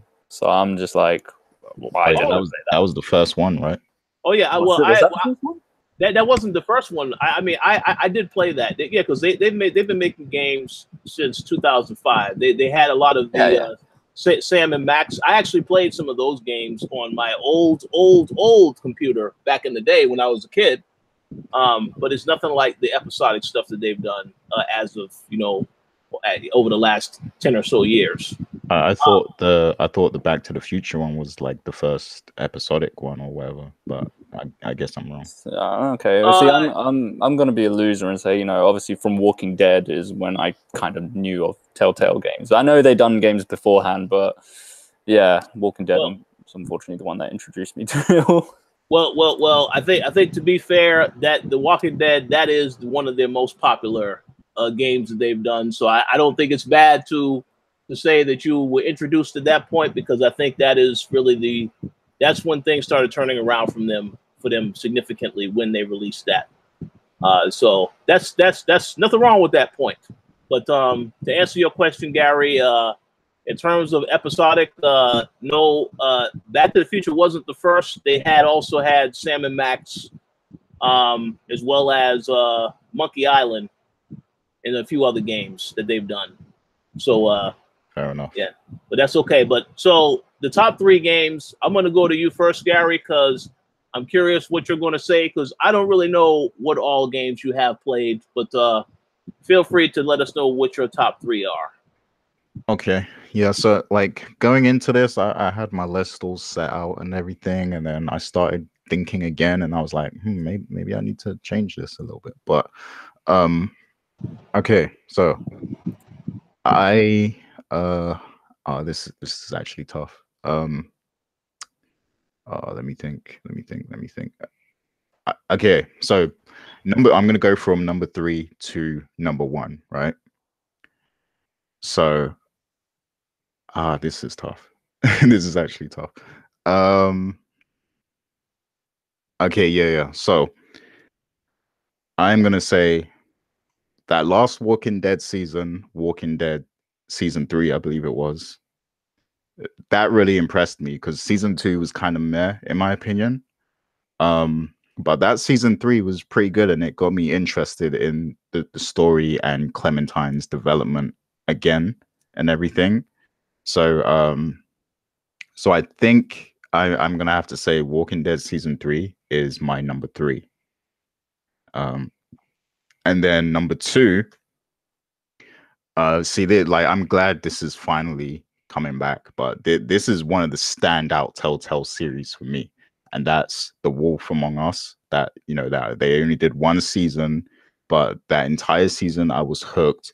That I was really intrigued by the world of, like, that actually got me into the world of Fables. Rams too, because he told me a lot about it as well. But I just loved that entire world and how they presented it. And it was just amazing to me. Wolf Among Us. It was so close to being my number 1, to be honest with you. Like, is really close to being number 1 for me. But yeah, the Wolf Among Us, that I think that's definitely one of the standout Telltale games of the entire series, of like all the different properties they have. And I'm so glad that they're finally, bringing that back now. I actually even started reading the comics and stuff. But yeah, I mean, the Wolf Among Us, like, just how they portrayed all the different fairy tales and the characters and everything, and the decisions you make, and I just feel like that game was pretty incredible. And that's one of the ones I would really recommend people play as well. So that's my number 2. Number 1, it has to be that first Walking Dead, man. Like, that was just, it was just special. Like that's what really got me hooked on these games. At that point in time, I was close to saying Telltale is like the best developer out. Like just because like it was so it was like a breath of fresh air playing those games, like because it was so story driven. And we was at a time where, you know, Call of Duty was dominating, and all these like first person shooters, these army, you know, games and stuff like that. So this was like playing Walking Dead. That first season was a breath of fresh air, and it just felt amazing to play, like just something so story driven. And I was actually behind, you know, like I think everyone played it before I did, which meant that I had like I could just binge it, you know, like how sometimes you let a series of a show go by so you can just binge the whole thing. That's literally what I did with Walking Dead, and I played it in like, you know, a couple days or something. I played like all the episodes, and I was just hooked the entire time. And yeah, it was special to me, man. Like the bond between Lee and Clementine, and you know, just the decisions you have to make to try and protect yourself and protect, you know, this vulnerable child and everything like that. Like it was something else, you know. I think the only other game that's gotten close to that same kind of feel is The Last of Us, and that's why people like that so much, you know. But the first Walking Dead did a phenomenal job with the storytelling and putting you into the zombie apocalypse and into that scenario.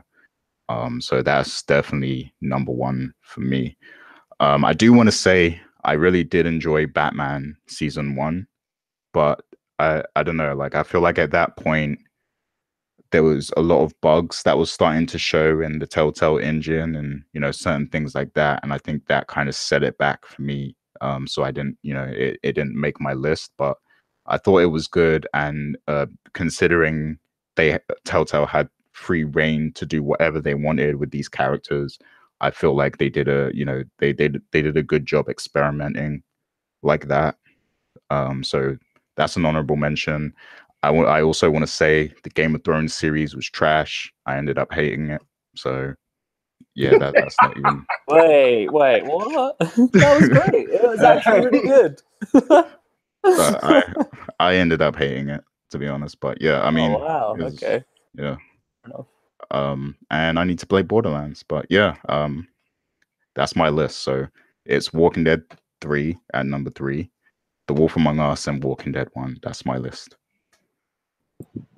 Very, very good list. Yeah, sounds good, and very good explanations. So I'm going to go to you next, Rams. How about your list of the top 3 Telltale games? Yeah, it's quite tough actually, having to think about it more and more, but trying to form it now in my mind, like what goes where. It might be a tad bit obvious to be the. I think number 3, I'd go with Tales from the Borderlands. I kept thinking I should put that 2 in my mind, but then reasons that Gary has said earlier about some of the games, it kind of made sense to have it at 3. I think for Telltale, that's kind of one of their most perfect games that they can create, being it the Borderlands series. I remember talking it a long time ago with you guys, actually, that if there was any game that they could pick, any franchise that they can pick out, Borderlands would be awesome. And then a year later, they announced Tales from the Borderlands, and it's a laugh. It's an absolute fun game. I like the way it's sort of a continuation from the second game, how they kind of implemented Handsome Jack. The characters are just a laugh. There's a certain scene in the game where they're like doing finger shooting, the wink and the gun shooting thing, and you've got to do quick time event for that, and the whole office is just falling for it and playing it, and it was an absolute laugh. And yeah, the art style suits it. The art style's pretty much similar to one another, and it was a really smart, fun game, and the kind of work with the 2 characters, like you play as both of them, it worked really well, like the interaction between them both, and they were likable as well. There wasn't really anything to hate about any of the characters. And again, Borderlands itself is such a great game with a great soundtrack, and it works well with music and the action scenes and stuff. So the one thing I didn't like is they killed off that mechanic guy. Spoiler alert if you haven't played Tales from the Borderlands. Sorry, Gary. But yeah, well, I guess I don't need to play it now. No, yeah, sorry, I completely forgot you haven't even played it yet. But yeah, I won't say anymore. He was a lovable character in Borderlands. I'm just gonna say that much. Number 2 is the first Walking Dead. Let's see, again, contemplating with this and the game I've decided to put number 1. It's, again, as Gary said, it kind of was a breath of fresh air playing that game.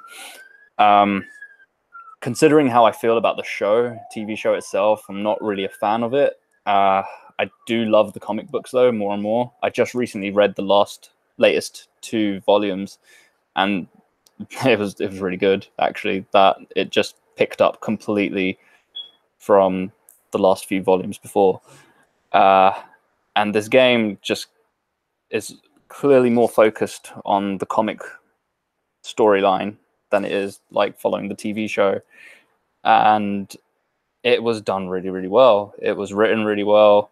The connection and, the amount you feel to protect Clementine with Lee. Lee's not even a hateful character. The characters in there, they make you feel stuff basically, and that's one of the best things about a good game like The Walking Dead Season 1. Season 3 is an honorable nod, because it does the same thing. And yeah, the surprises that come into Walking Dead and, the choices you make, they did take effect. I mean, it kind of seemed like it got lazier, in my opinion, in the later Telltale games. But in this one especially, it was like, it felt like a first time thing. You're actually part of the game. You're making these choices, and then in a weird manner, it makes you question yourself. Like, why did I choose to kill that guy, or why did I choose to kill that person here and there? And yeah.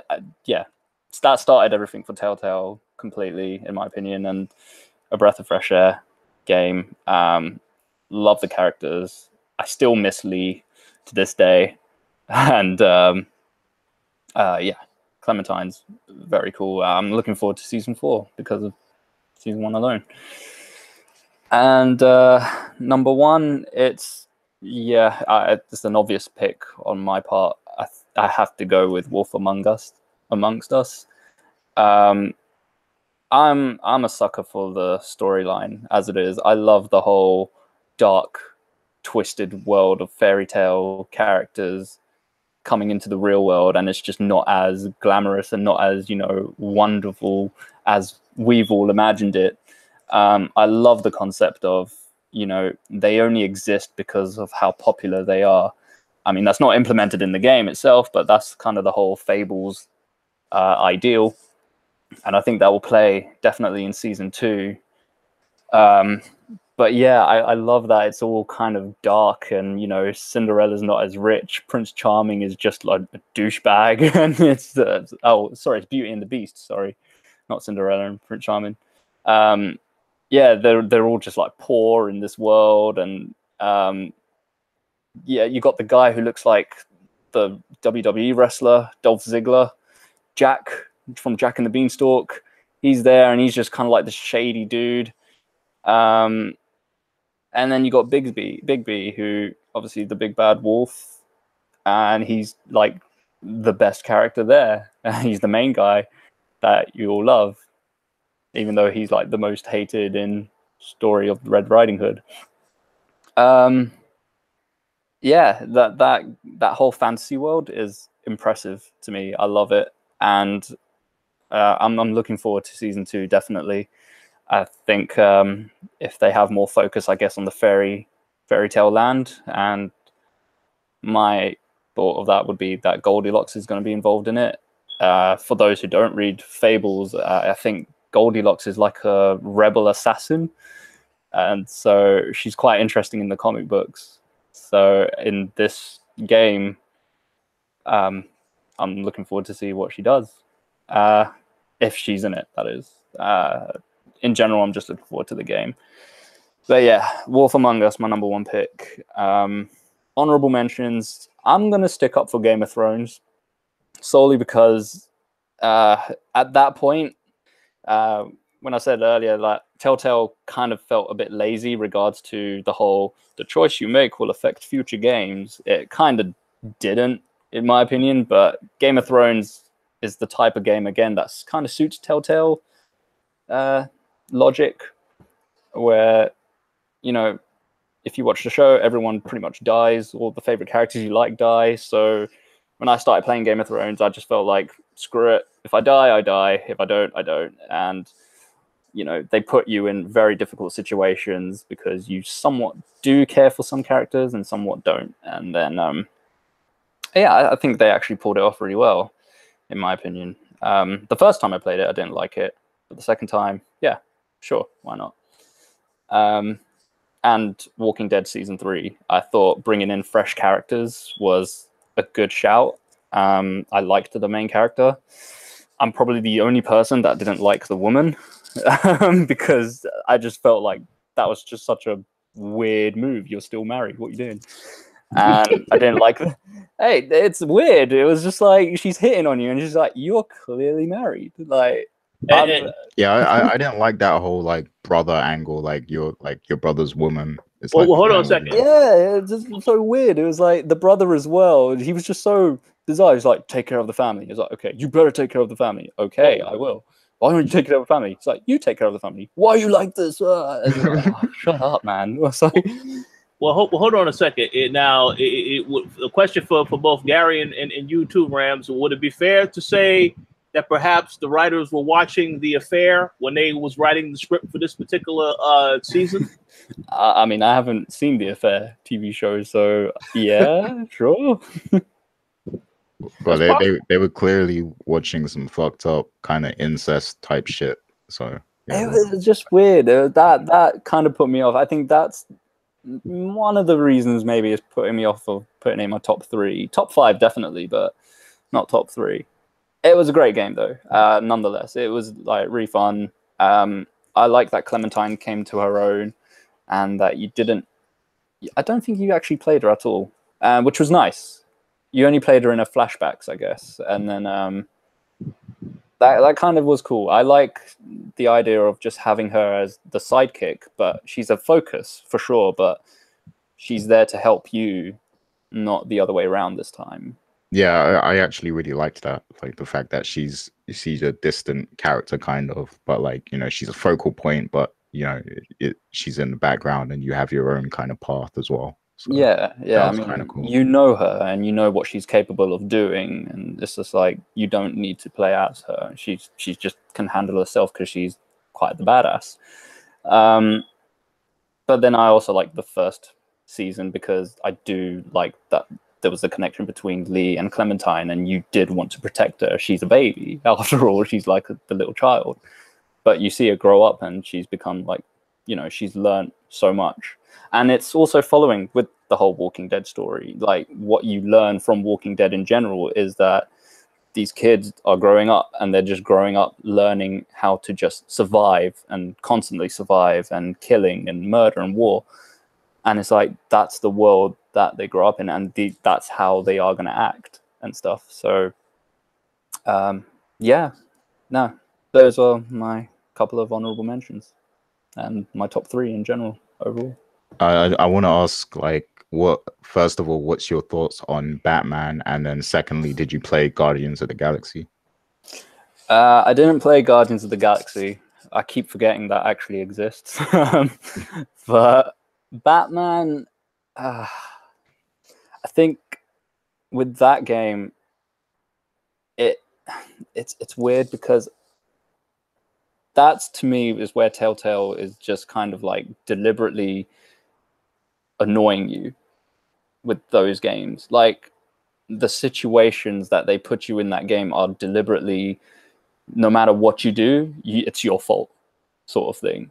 It's like you could save Harvey Dent and get Catwoman injured, and then Alfred will be there in the background and be like, how dare you hurt a woman? And then if you do the other way around, it's like, how dare you let Harvey Dent's face get burnt or something? And it's like, well, I can't win, can I? Like, there's just no winning in that game. And then I completed season 2 a couple of months back now, and it just kind of felt the same thing. It was like Alfred was like, I'm leaving. And in my mind, I wanted to be like, fine, go, get lost. I don't need this.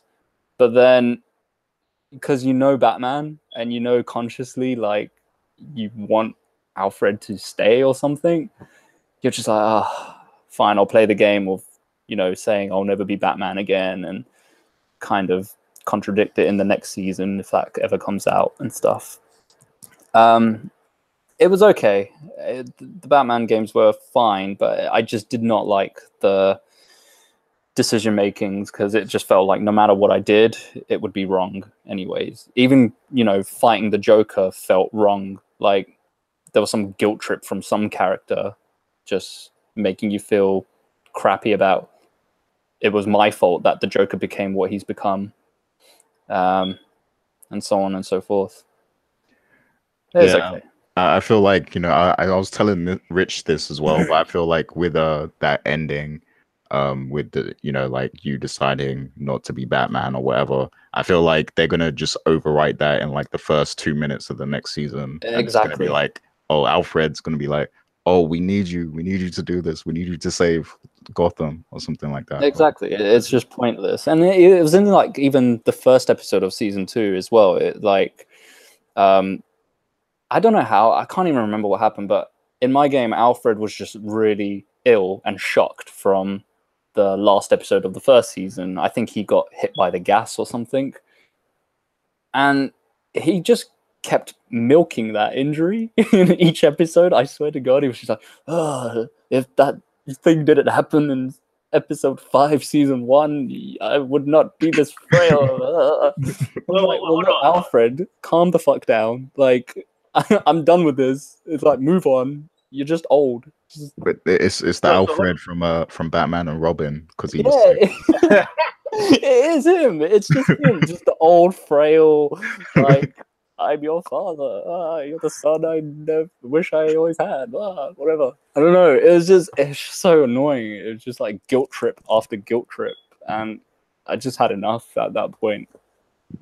So I just want to ask a quick question. So did your Alfred end up with an eye patch? Because mine's did, because Lady Arkham beat the hell out of him. No, mine was just shriveled and just like coughing a lot. He had the flu basically, but he was playing it up so much from like Lady Arkham. But no, he didn't have an eye patch. I don't think I made him fight Lady Arkham. Oh well, my Alfred got his ass whooped. So I guess he had a right to be angry towards the end of the season.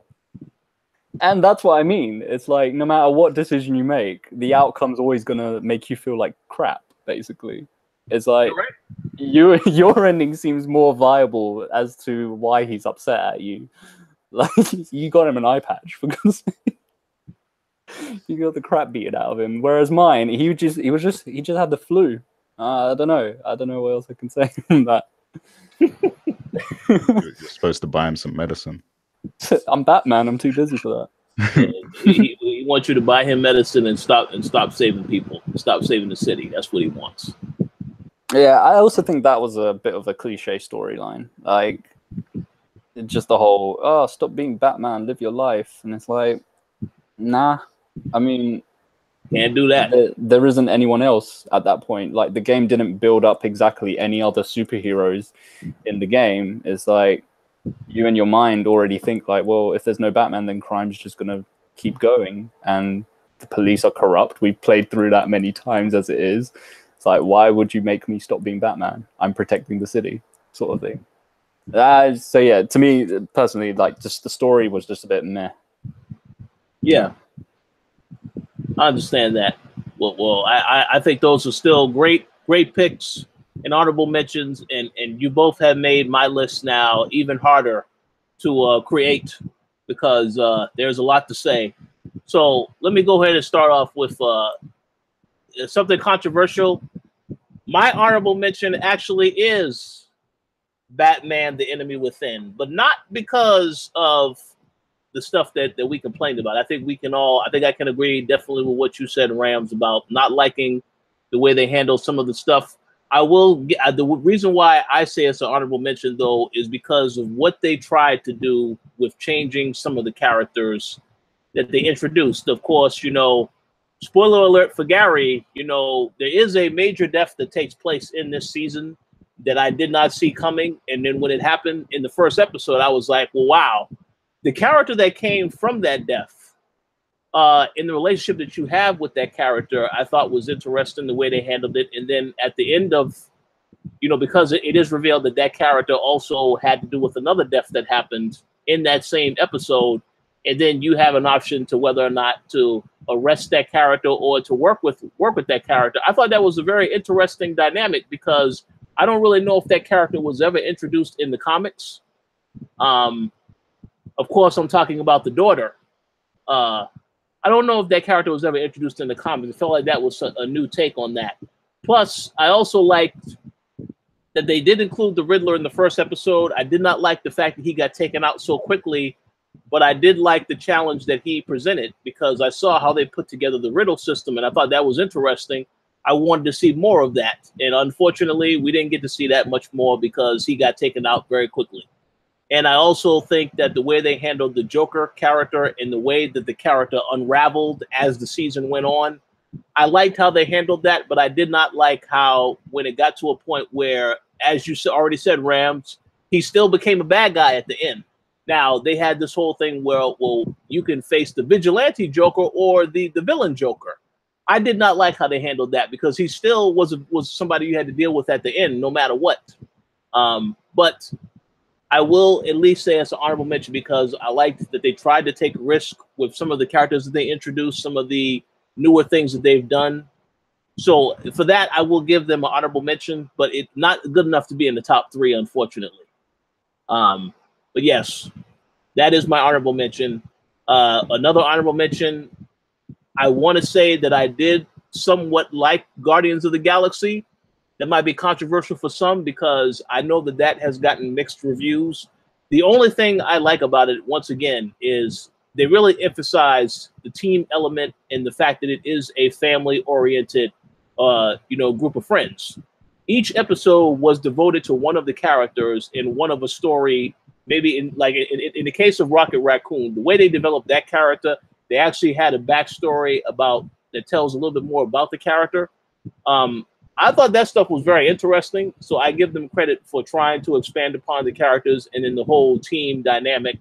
Unfortunately, the season did fall off at a certain point, but still an honorable mention, I would say, only because I admire what they were doing with the characters. And I have to say, hands down, the best soundtrack for a Telltale game, because all the music straight from the Guardians, the movie, so on and so forth, they really nailed that. I think that was the single best aspect of that whole season, if nothing else. Some of the character designs a little questionable, but they nailed that. The design for Thanos was on point. That was fantastic as well. But yeah, the soundtrack, by far the best aspect of that whole season. So I give that an honorable mention. Now to go to my 3, and I'll try to be brief. Top 3. This is tough. This is very, very tough. Number 3, I have to say, okay, I got to do it. I have to also say Tales from the Borderlands. I was fighting with this one because I thought this should obviously be number 1 at the top of the list, but it's very, very hard. But the reason why it is number 3, again, I wasn't really a big Borderlands fan. When this game came out, I held off from playing it for so long just because I know I wasn't a fan of Borderlands, but I was curious to see what this was about. And once I started playing it, I was just thoroughly floored by just how fantastic it was. The comedy, the writing, the fact that you are switching between the characters, and thinking about it from a writing standpoint, the fact that they're telling the story from 2 different perspectives, I just thought it was fantastic all around. I personally still think that this is the series that I think people, after Wolf Among Us, this is the series that people are demanding they make another season of. And I don't really know what Telltale is going to do with that, because obviously they are a lot smaller than they were before after they did all those firings, so on and so forth. So I don't really know if they have the manpower to really focus on this. Now, obviously, Batman, I'm sure, is being very successful for them, and that will provide them even more money. And then, of course, they have The Walking Dead, which will be starting next month. So they definitely will have a lot more money coming in, because I'm pretty sure everybody's looking forward to The Walking Dead final season. But I hope that they do get the money, because I would love to see where they take this series from here. And then the other thing is Borderlands 3. We know that that's going to eventually get, revealed. We already know it's in development. So I'm curious to know if those characters will appear in that game also. If not, if there isn't going to be like another Telltale Borderlands game, we'll have to wait and see. But I have to say, definitely a 3 on my list, because I was floored by how well the writing was, the comedy, everything. It just came together. So that's definitely number 3. Number 2, this is tough. This is so tough. I have to put The Wolf Among Us at number 2. Once again, another game that easily could be number 1 on my list, but the only reason I put it at number 2 is because the other game at number 1, it's very hard for me to replace that game for some reason, and I'll get into that in a little bit. But Wolf Among Us, absolutely fantastic, and I must admit, I am a older young man. I do like to play games that are somewhat mature in the context. Wolf Among Us really fascinated me because, a lot of these Fable characters, but yet this is a very much an adult-themed game with the cussing, the violence, and all the other stuff. I love that stuff. So, obviously, and then, of course, it's a detective game as well. I mean, all of these elements instantly made me interested in the game. So many questions about how the season ended. So many things left up in the air. It makes me wonder what's going to happen next season. So I'm looking forward to that. But hands down, definitely has to be in my top 3, because it was something that really, it made me very interested in the books. I actually, yesterday was at a comic book store, and I did see the Fable comic. So I am going to start reading that so I can get more context into the universe and other stories that were done. But yes, hands down, it was that was a surprise to me, and I very much love and enjoy that series. Very hard to not put it number 1, but it has to be on that list. And as for my number 1 pick, unfortunately, it will not be a surprise to some. I absolutely cannot say enough about The Walking Dead Season 1, because there were just so many things. Obviously, as I already mentioned, I played a lot of the Telltale games that came out before Walking Dead. Like, I did play Back to the Future. That was an okay game. It's not bad at all. It's not a game that everybody's going to necessarily like, and it builds a lot of the nostalgia of the actual movies. But it still was a decent game, I would say. Sam and Max, I also played a lot of those games growing up too, and I enjoyed those games, but at the time I played it, the episodic thing, it took so long for there to be another release of an episode. I just had moved on and didn't really go back to any of those games. So maybe I'll go back to it in the future. But Walking Dead, such an emotionally charged game. Just to think that you're playing as a character in Lee who doesn't make it at the end. I mean, I think at the time when that game came out, I don't really know too many other games that were out where the main character dies in the game, and I would have to go back and check that. But it was such an emotional impact because you truly felt like everything you learned about survival, you were passing on to Clementine. And then to see that character evolve to where she is at now with the upcoming season of The Walking Dead, it makes me very curious to see how they're going to handle that story, because in the trailer, she's telling AJ, the little kid, about how to survive. So I don't know if they're going to kill her off. I would assume that maybe you will have choices within the season that will allow you to dictate what happens to her. But The Walking Dead Season 1 is just so many memorable characters. You know, we had Kenny, who was pretty much an asshole that we had to deal with throughout the season, but for good reason, because he suffered so much tragedy with seeing his kid die and his wife die. It's just, very, very, very gut-wrenching, but so good with the writing, the context, and it really made you feel for the characters. So I have to put that above everything else. It's difficult to do that, but yes, I mean, The Walking Dead, that has to be one of the games where I've actually replayed that game. I got it on PC. I replayed it on Xbox. I replayed it on PlayStation. Still, to this day, it really had an impact on me in terms of what Telltale was done and what they have done with creating that series. And I'm very curious to see where the studio will be after this, because once they're done with The Walking Dead, I mean, I don't really know what else we can look forward to. Obviously, Wolf Among Us is next year. I don't know what's going to be the main game that they're known for. I don't know if it's going to be I don't know if it's going to be Wolf Among Us, or even this Stranger Things title that they're working on now. I have no idea. What I do know is that Game of Thrones is still getting season 2. So obviously, there are some people that did enjoy that season, aside from Gary. But we'll have to see how that turns out. But yeah, I have to say for right now, Walking Dead season 1, that's at the very top of my list. It's very hard for me to replace that. But yeah, that's my number 1. You just reminded me of my season 1 Walking Dead moment with Kenny. I was horrible. It was the bit when his wife dies, it was the bit where his son gets bitten. Yeah. And he's about to turn, and then Kenny's like, "I can't do it. I can't kill my own son." And then and I chose my character. I was like, "I'll kill him. I'll do it for you." and then like we took him to the forest bit, and then I just turned around to Kenny. I was like, "Maybe you should kill him. I can't do this. I don't want to." I twisted his mind completely to the point he shot his own kid, and I was like, "Oh crap! I am a horrible person. I just like suckered him into killing his own son." It was really bad. But that's what made the game quite intense, to be honest. It really did like bring the best out of storytelling. That was a very good game. It's still number 2 on mine, but I can totally understand and agree why it is number 1 to many. Yeah, absolutely. And one thing I will add, based on what you just said, just to go back to the whole dynamic of teaching, with Lee teaching Clementine, to me that is metaphorical in many ways. I think of it similar to a parent that has a child and you're trying to teach them right from wrong growing up.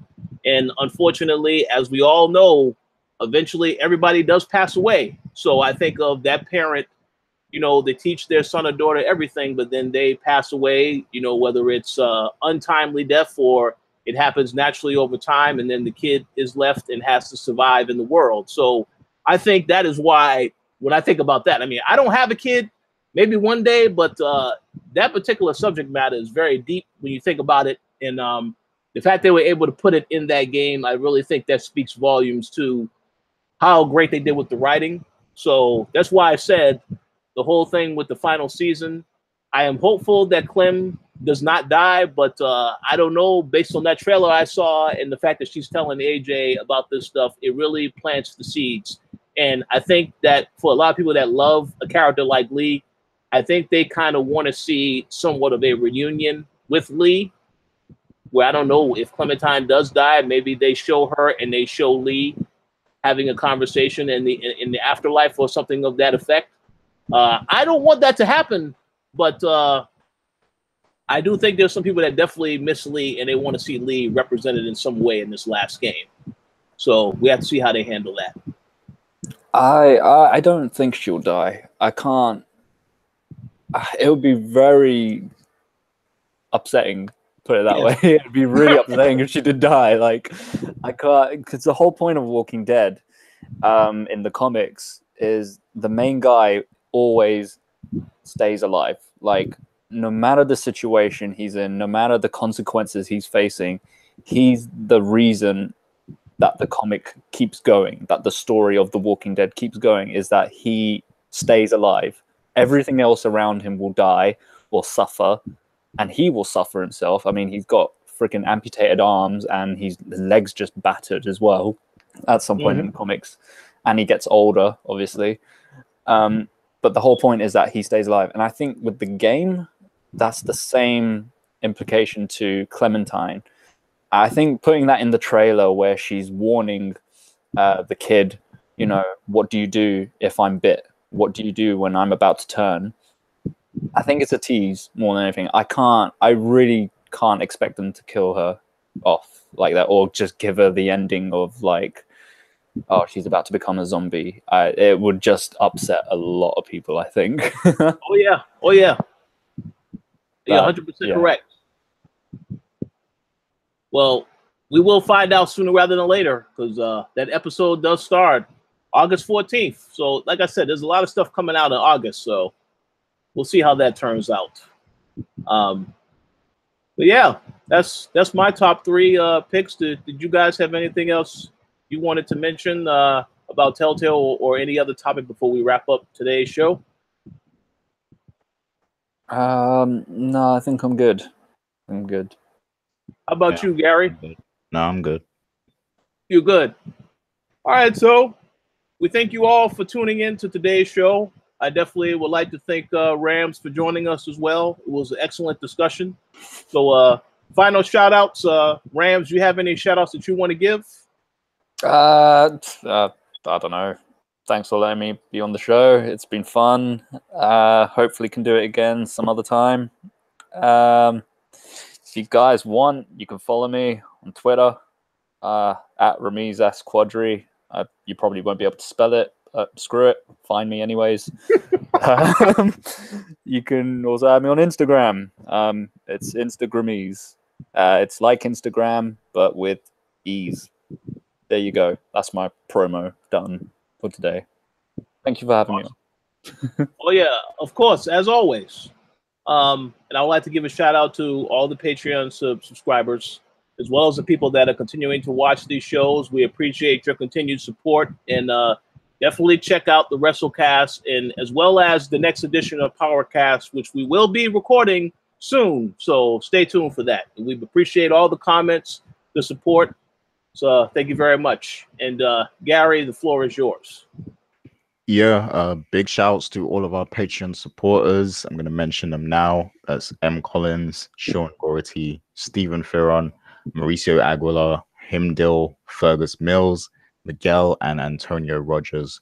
We appreciate you all. I am working on, getting some more content up on there on the Patreon, just for those people and stuff. So, yeah, we look out for that sometime in the future.